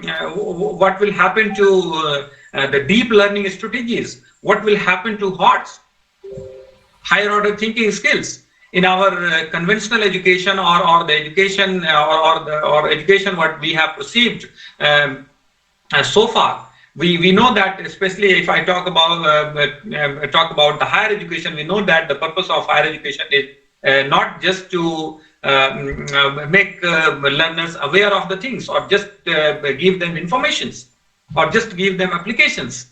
But when it comes to higher education, our purpose is to develop higher order thinking skills.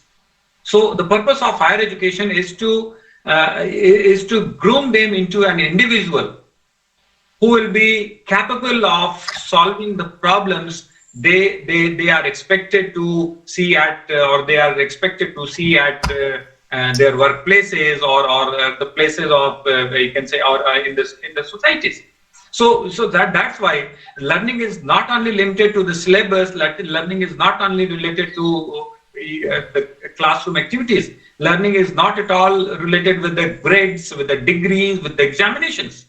So learning is beyond that also, and that's why. So there is a question before us, that what will happen to the deep learning strategies? What will happen to the HOT? Because when it comes to online education, whether, again I'm saying, whether it is synchronous, whether it is asynchronous, that means direct online teaching learning or indirect teaching learning. So we can give informations.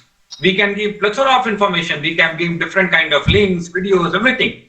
But developing HOTS, again it's a challenge before us if we are progressing through this or towards this online education.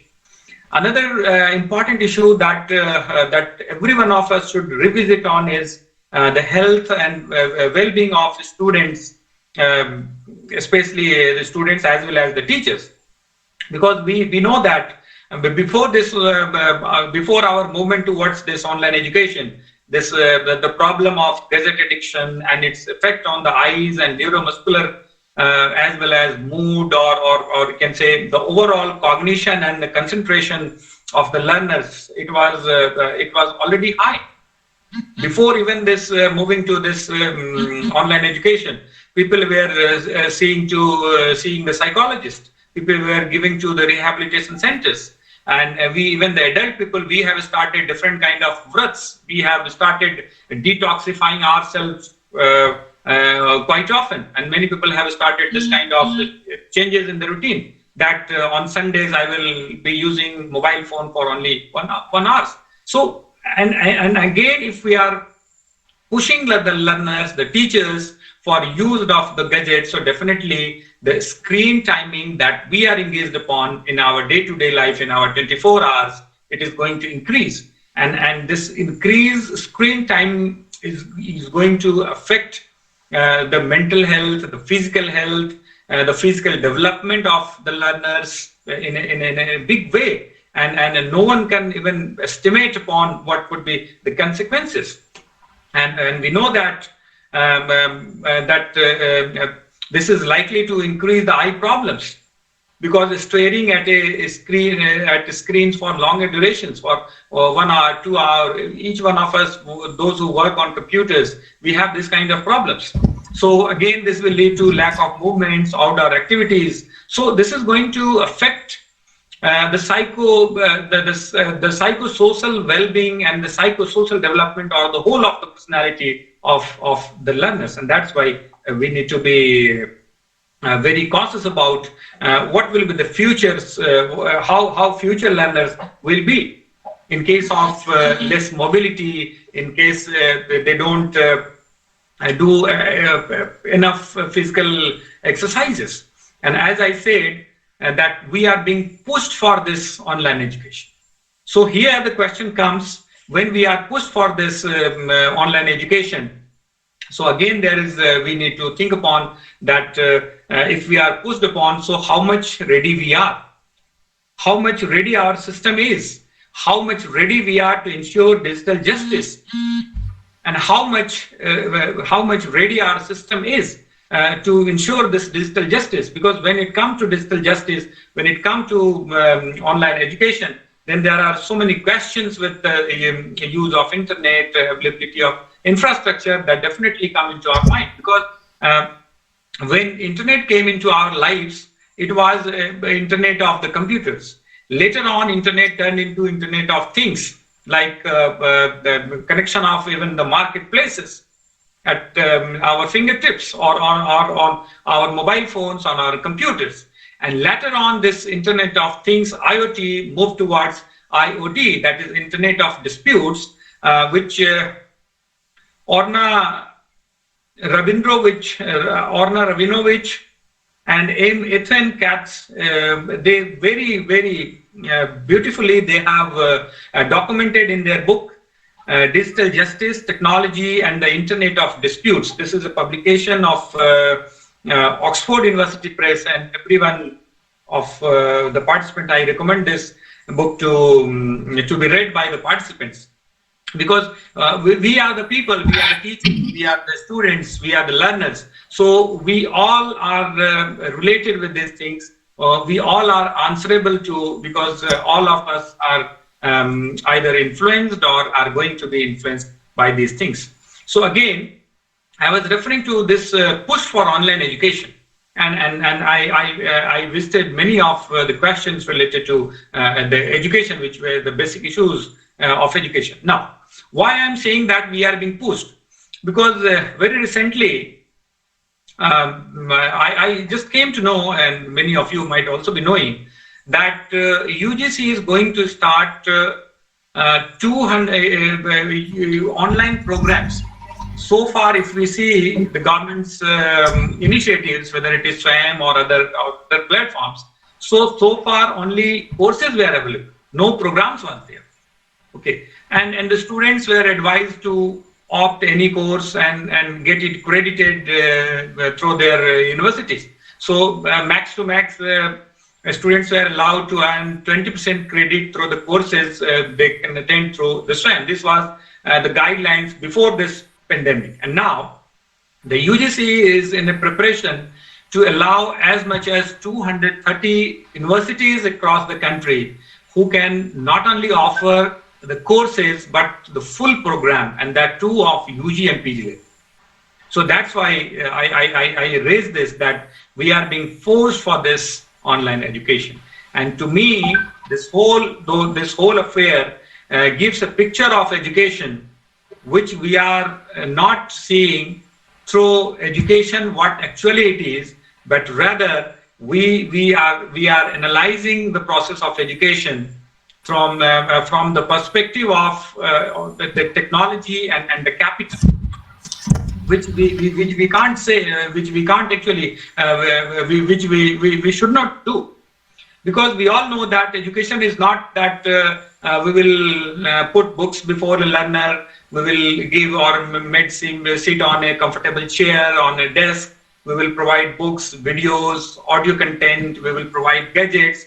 and that means if we ensure that these are the particular investments, and we expect that the learner will come with a degree or with a qualification or the change behavior. And that's why I talked about the basic issues of education. But nowadays, to me, it seems that the education is seeing or being analyzed from a different perspective, and which I just described, that it is now being described from a capitalist viewpoint. It is described from mere technological viewpoint, which education actually is not. And as I said in the earlier, that education is not only the curriculum, education is not only the examination, education is not only meant for the jobs. And here I would like to quote that we always say that India has been sonne ki chidiya. India has been like this. Our traditionally we have been doing this. Traditionally we have this much rich. We were rich in terms of the knowledge. So definitely, if we are rich at that time, that was due to the effort of the people at that time. And if we want the same thing to continue in the future, if we want India to be Vishwaguru, then we have to look over the roles that we are performing today as teacher, as parents, as citizen of this country. Now, I would like to briefly mention over here the issues of digital justice, because as I mentioned that what digital justice is, and when it comes to digital justice and its association with its insurance in education, then definitely again the things come to that our mind is, are we or the system of education, are we through the system of education, are we going to give right to internet to our learners, and that too of high speed? Because anywhere in the country, even if we see the case of metropolitans, so the people, those who are living in dense populated areas, so ground floor of their buildings do not receive good connection of the phones. I am speaking from the state of Arunachal Pradesh, which is very beautiful and diverse state. So here my students are not able to communicate with me on a regular basis, because many of the learners face the problem with the electricity. Many of the learners face the problem with mobile connectivity. And that's why when I give some messages, many students respond after 2 days, 4 days, whenever they get the mobile connectivity. So these are the things. So when we are pushing for or moving towards online education, so is our system ready to give us right to internet, and that too of high speed? Are we going to fix or ensure the physical infrastructure for this online education? Because we know that we know that for being virtual, physical infrastructure is needed. Whatever we are talking about, whether it is cloud system, whether it is asynchronous teaching learning, whether it is asynchronous teaching learning, we need appropriate physical resources to be put in place, and then only we can think of this online education.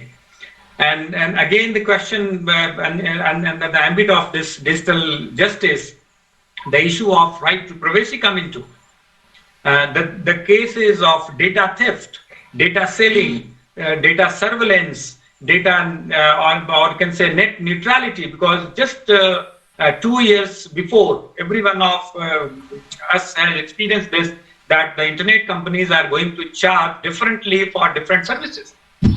They have some companies, even they at that time they have put forward different plans for different specific use of the internet.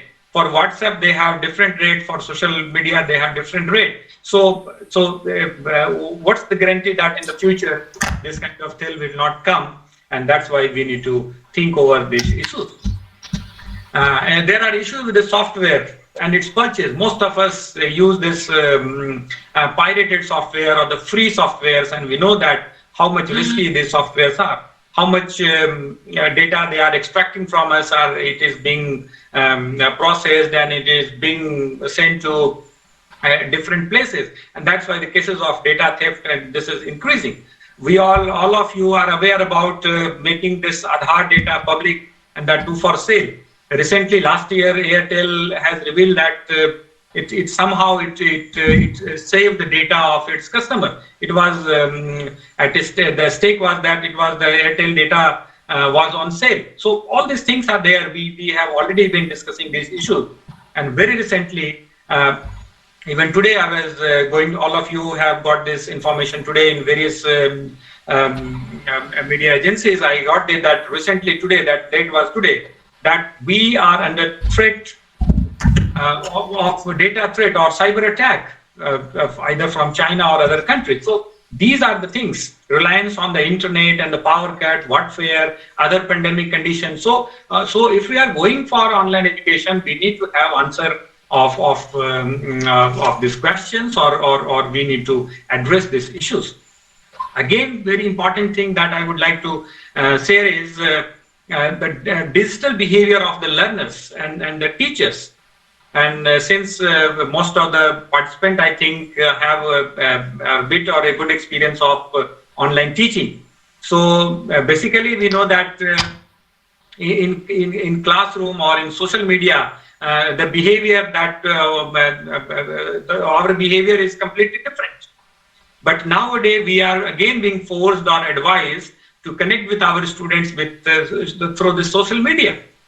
So earlier, the social media was for a different purpose. Now we are using this social media for educational purpose, or we are trying to use this. So definitely there is a difference in our behavior, and it's not surprise that you might be chatting with some of our students, and they may be monster.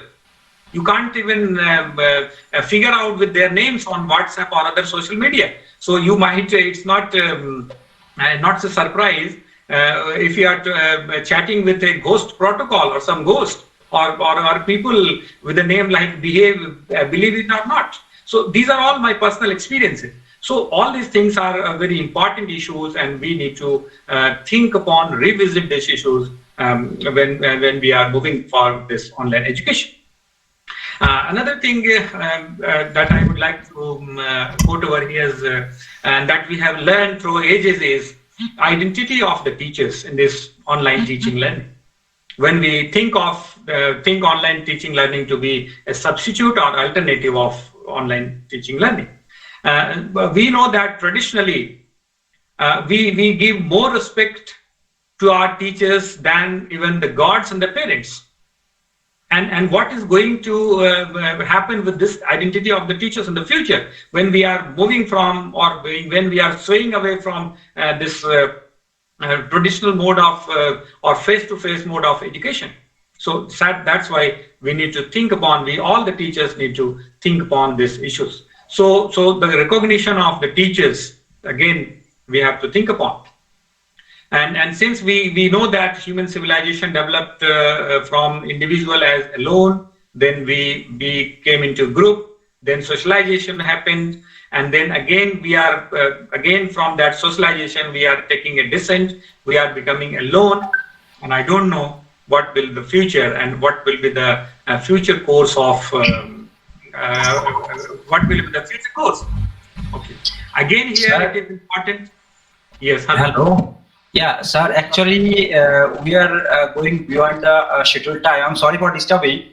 So, if you could summarize, then we can go for the question answer, because there are lots of questions. So it will take time to discuss on that. Yeah. Thank you, Ratan. Yeah. I will just summarize. Okay. So when we move for online teaching learning, so quality of the future learners, quality of the content we are delivering, the quality of collaboration we have devised for the learners. So all these things are in question. So whatever treatment we are giving to our learners, or in this online education, or if we are moving for online education as for learners, will only be visible after 20-30 years. So people, those who are advocating for online education, they may not be there at that time, but that's why I say that we have to rethink that what kind of teacher-learner association or what kind of education we are actually moving to. And again, the quality of e-content, the quality of audio, video, and the quality of collaboration, the quality of interaction. Again, this raises many questions. And the attitude of our copy paste and all these things, these issues need to be addressed when we are moving towards this online education. And that's why here I would again like to say or recall upon that the stall claims for everything by the proponents of or the advocates for the online education, because they are advocating. If you listen to many people, those who are advocating online education, they are saying that online education is as good as traditional education. And we can do all the wonders which we have been doing in the traditional education through this online education. So all these state claims, they are saying that they can do anything. And to me, it seems, and even to you also, it's just like a Naptol advertisement, whereby things of 5 rupees are sent or being communicated to us in a different way, and the way of their communication it attracts people, and that's why the same thing I can see here. So that's why in the very beginning I said that the kind of technology that we are involving in. So whether it is just for maximum arrangement for this pandemic period, or even we are going to prolong it in the future. And I say that to me it seems that we are going to have this in a permanent way. And then that's why we need to think that we are not accepting the technology to the extent that it is going to substitute. Rather, the technology should supplement the traditional or the normal teaching learning process and the education which we have grown with, or which we practice. And that's why, to me, all these things seems to be a kind of educational jargons and sloganism. And because all the state claims that I just talked about, to me, it seems that this is nothing but this is the educational jargon. And this is just a sloganism. Many slogans are being given in the name of online education. And because everyone is eyeing for this worldwide, there is an estimate that online education world over, it's a $10 billion, you can say $10 billion business. And that's why everyone is talking about that. And that's why I would like to conclude with 2 lines, that those who are stalking this claim, those who are claiming this kind of things for this online education, वो आपको सपनों की दुनिया में उड़ाएंगे, वो आपको सब कुछ कर देने का वादा करेंगे, पर और वो करके भी शायद दिखाएं कुछ हद तक, लेकिन अंततः जो कुछ करना है, that is वो हमें ही करना है. And that's why here I would sum up with that with the participants, that every individual of our country, whether in the capacity of teacher, whether in the capacity of parents, whether in the capacity of citizen, we have to think upon these issues before becoming part of this jargon and the sloganism for online education that we all are experiencing. Thanks, Dr. Ratan, for giving me this opportunity. Yeah. Yes, thank you very much, sir. And over to yes. Thank you, sir. Thank you. I would like to thank you for such an informative session, and it was amazing. Really, it was amazing. Quickly, if I sum up, you discussed, really, I thought of that. Psychological bonding between teacher and student. Indeed, it's an important thing.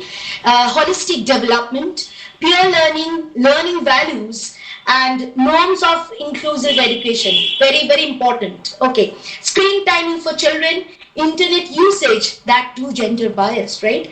And teachers' readiness, what not we learned. And to conclude, the void or the lacuna that is getting developed, compels us to question on online education. Truly, thank you, sir. Next, we will move on to the discussion and the questionnaire session, and that will be chaired by Dr. Suparna Chatterjee and Dr. Sumin Prakash.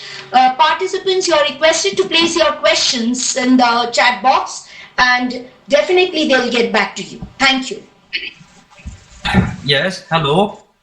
Am I audible? Yes, hello. Ratun sir. Yes. Over to you. Okay, I request Dr. Suparna Chatterjee ma'am to please unmute yourself so that we can all hear you. I think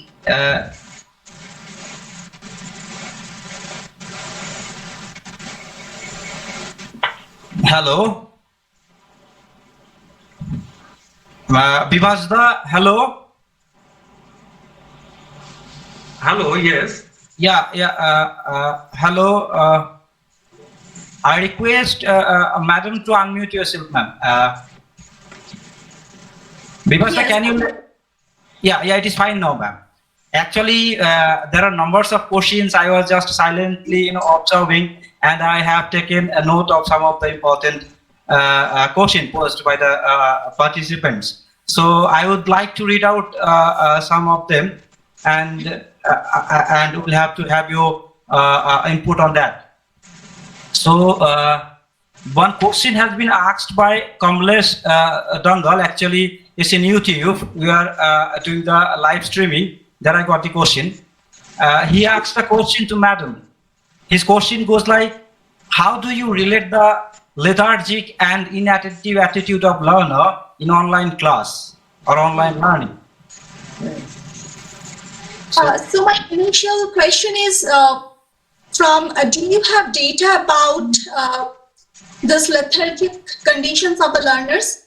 I would like to ask you, from where did you get the information and data about lethargic learners? First thing. Second is that it can be a personal experience. That's the thing. And that's why throughout my presentation, I talked about interaction. I talked about engaging learners with a variety of assignments, activities, where the learners can participate. So the learners can bring their resources, their cultural and their personal assets in the learning.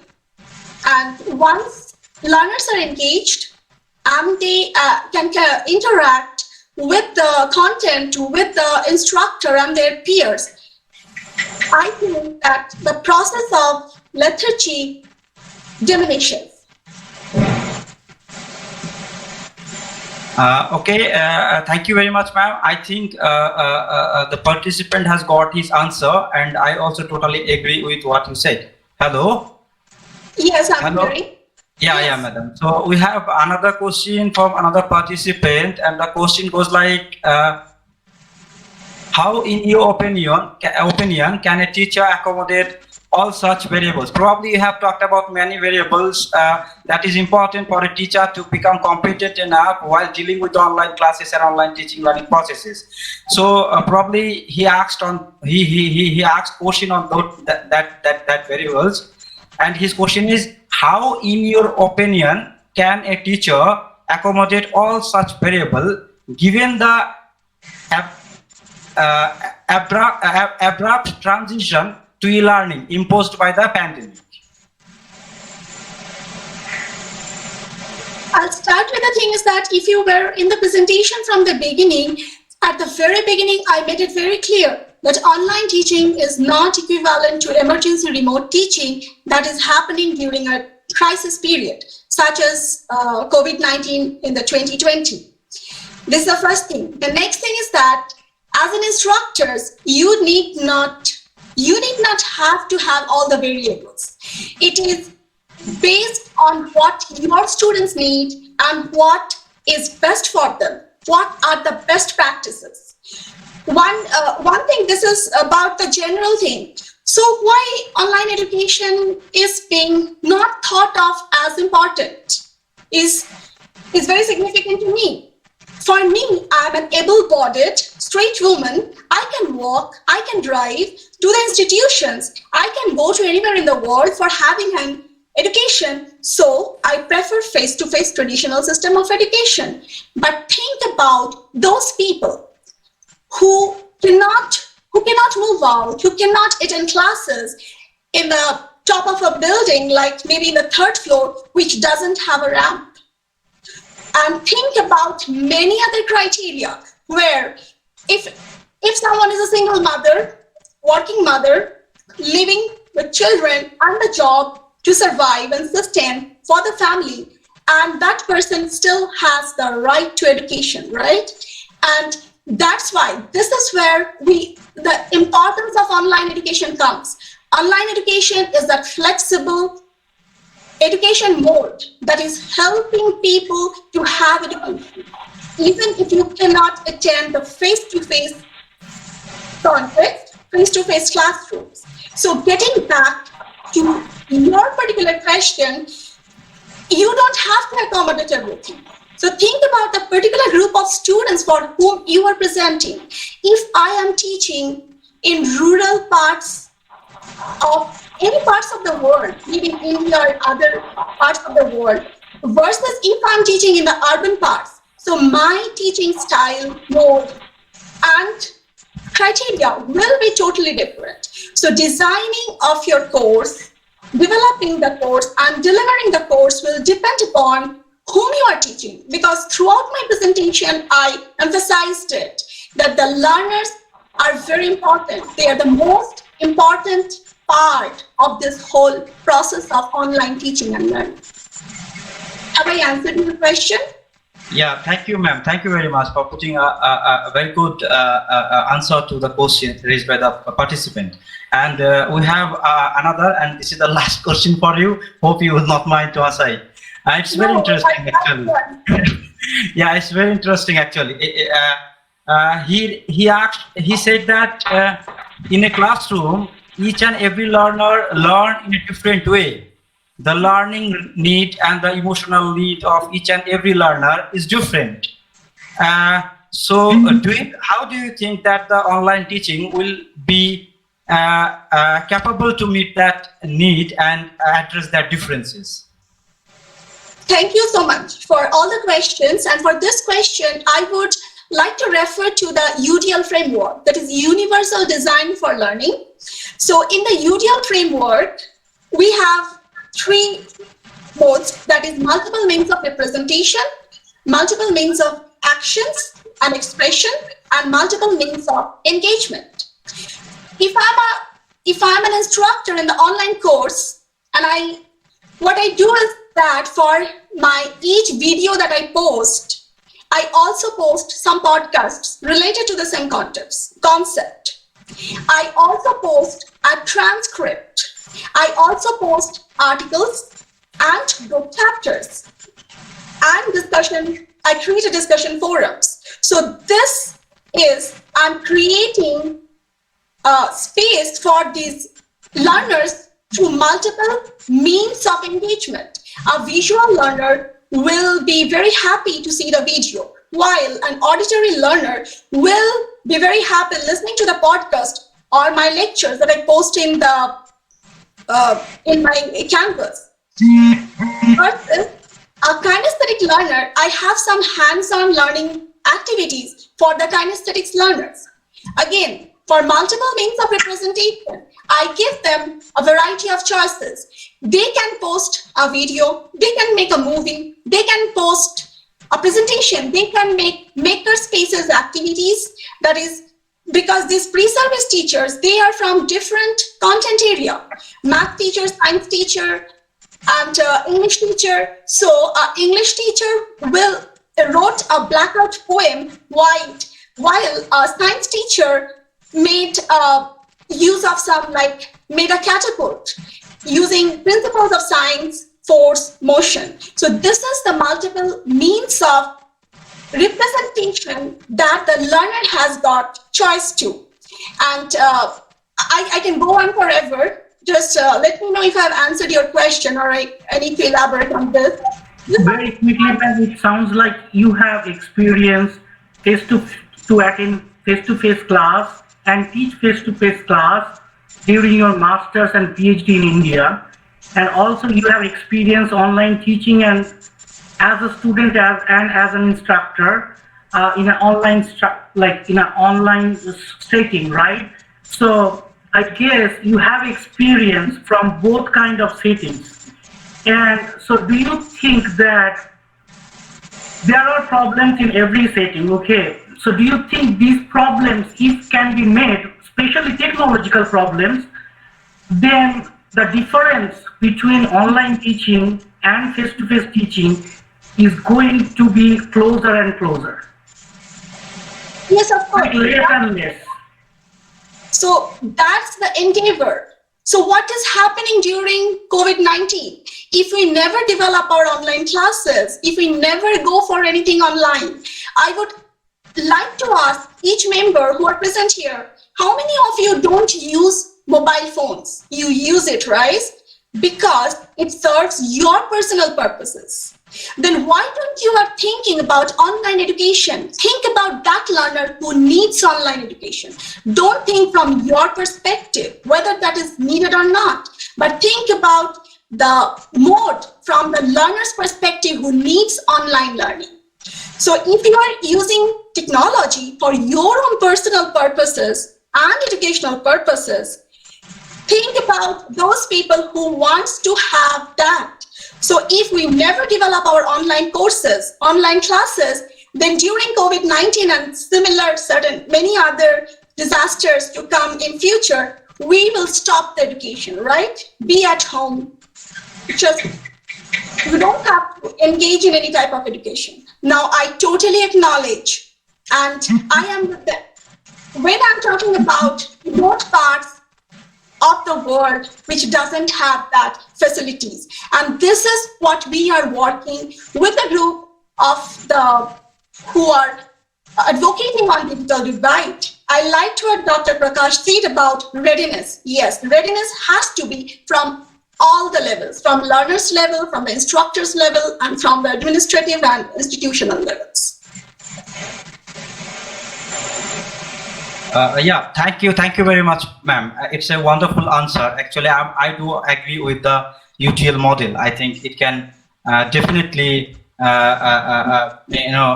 it can be a tool to address the differences or the diversities that is there in the student, right? In terms of the way they receive information, in terms of the way they express their thoughts and all, and in terms of the way we do evaluation of the learning that they have learned. Anyway, so I'm not, I think the participant is happy with the answer. And we have another question for Dr. Sumin Prakash sir from a participant. I would like to read it out. Question is actually based on your lecture, he has observed that there are a negative aspect, several negative aspects that you have pointed out about online teaching and learning. So from his point of view, he would like to know, is there any positive aspect of online teaching and learning? Over to Sam. Yeah, definitely. Yeah, thanks for this question. Definitely, I said that I'm not against this online teaching, learning or online education. No one even can afford to. But my contention is that, so if we are being forced for this online education, is this right way to go for online education?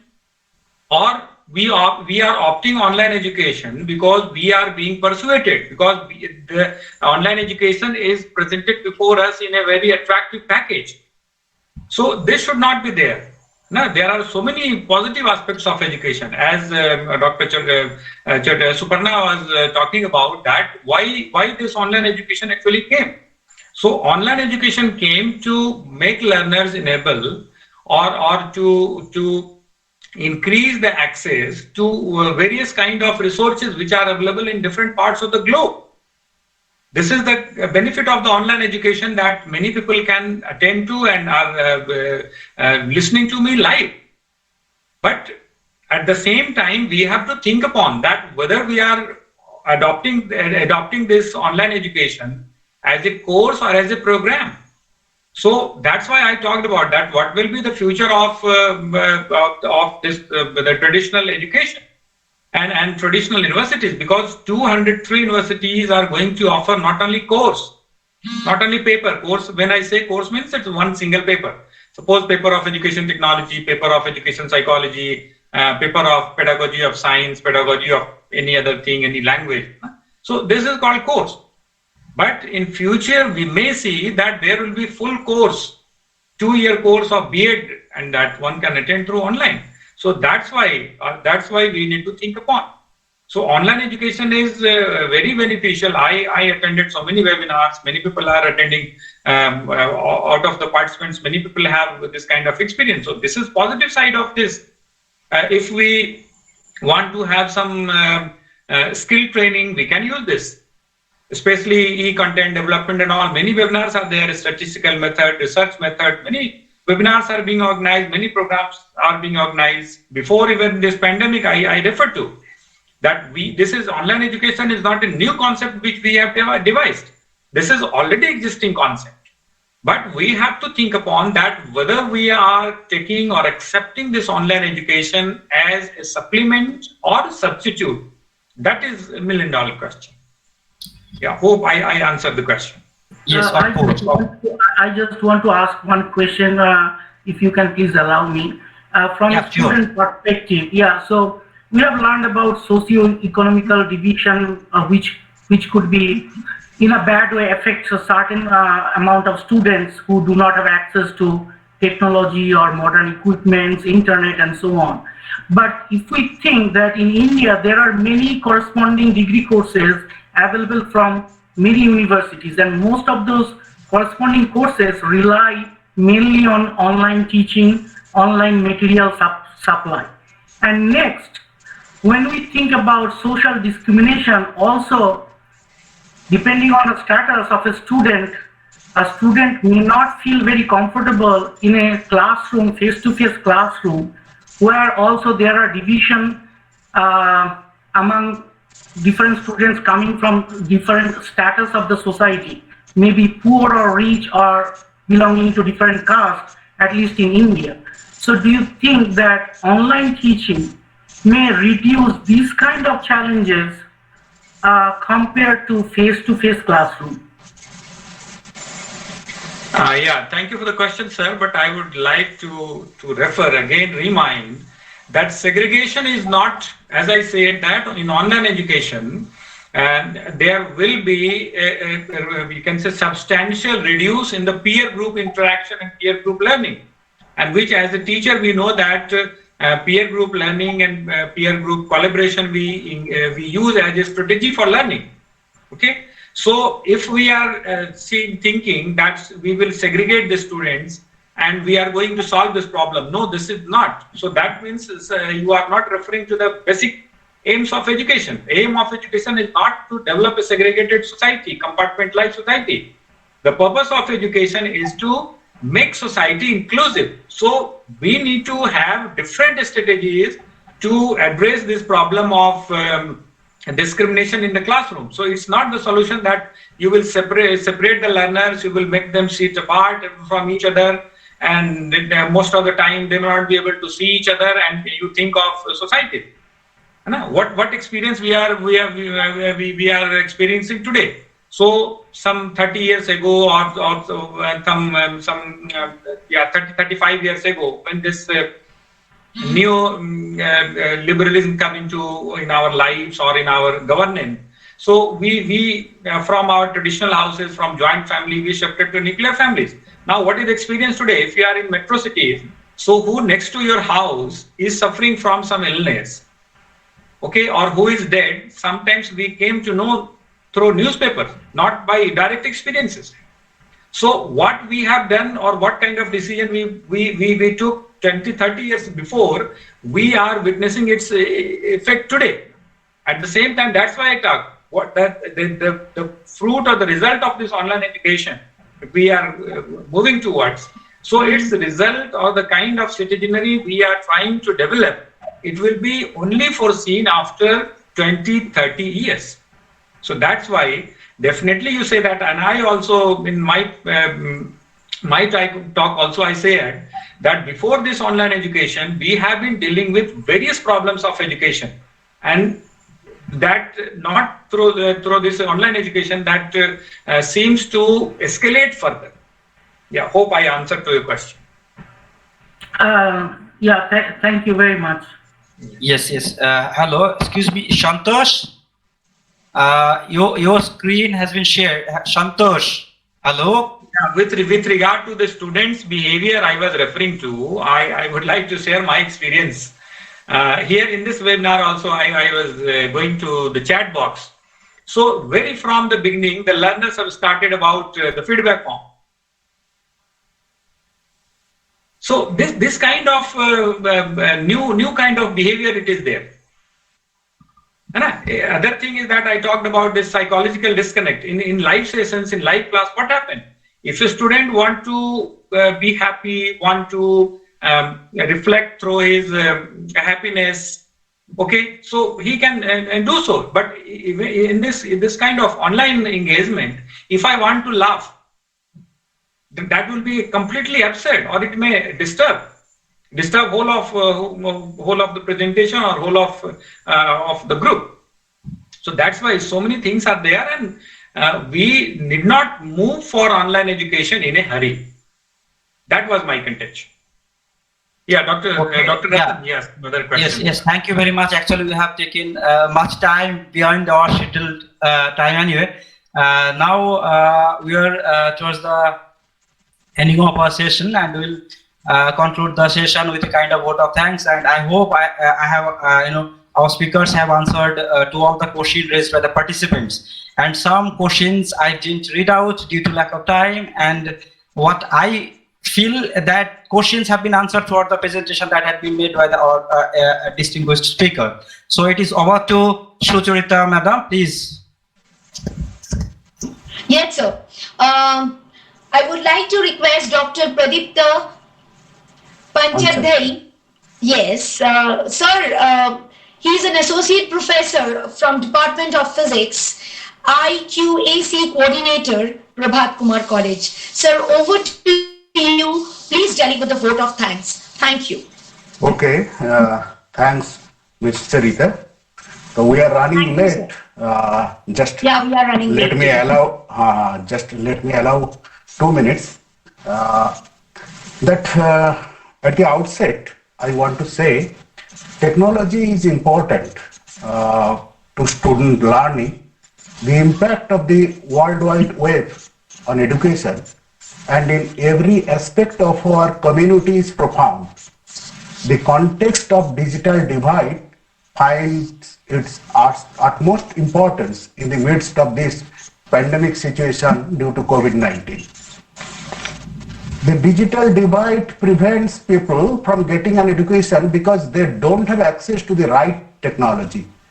In the case of online learning, digital divide is hurting economically disadvantaged students who have no access to smartphones, or the students residing in an area with poor internet connections.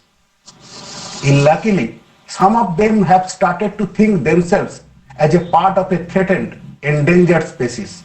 I have used these terms, being shocked by some very recent happenings, that is, within 2 or 3 days, committing suicides of 2 or 3 students in West Bengal. However, we should be optimistic. Bridging this divide in an efficient manner, we will be able to accelerate everyone's ability to learn, share, interact, and solve problems together. We are nearly at the end. So let me say that in this horrible situation, we are all very happy to be able to present such an international webinar. Being a part of organizing committee, I like to mention the good names of the honorable speakers, Dr. Suparna Chatterjee and Dr. Sumin Prakash, for their worth mentioning encouragement and cooperation. We are very grateful and thankful to them for sparing their valuable time. They have enlightened several important and thought-provoking issues regarding online education and digital divide. To be frank, we have really enjoyed these excellent deliberations accompanied by a lucid way of presentation. To my feeling, both lectures can be envisioned as complementary to each other, presenting us an integrated view to the title of the discourse. As a part of IQAC of our college, I extend heartfelt thanks to all the concerned with organizing this international webinar, especially our Honorable Principal, Dr. Amit Kumar De, and our Honorable President of the governing body, Mr. Shobendu Adhikari, and after all, acknowledge the whole governing body. I should mention nice conduction of the moderator, Ms. Sucharita Basak, and so vigorous endeavors by our two conveners, Dr. Ratan Sarkar and Mr. Porimal Bera. Separately, I must note the untiring efforts of our college teacher, Vivas Majumdar, Department of Mathematics, and other members of the technical team to make the online platform workable. Last but not the least, special thanks to the participants. All stay safe, keep safe. Now it is over to Ms. Sucharita. Thank you.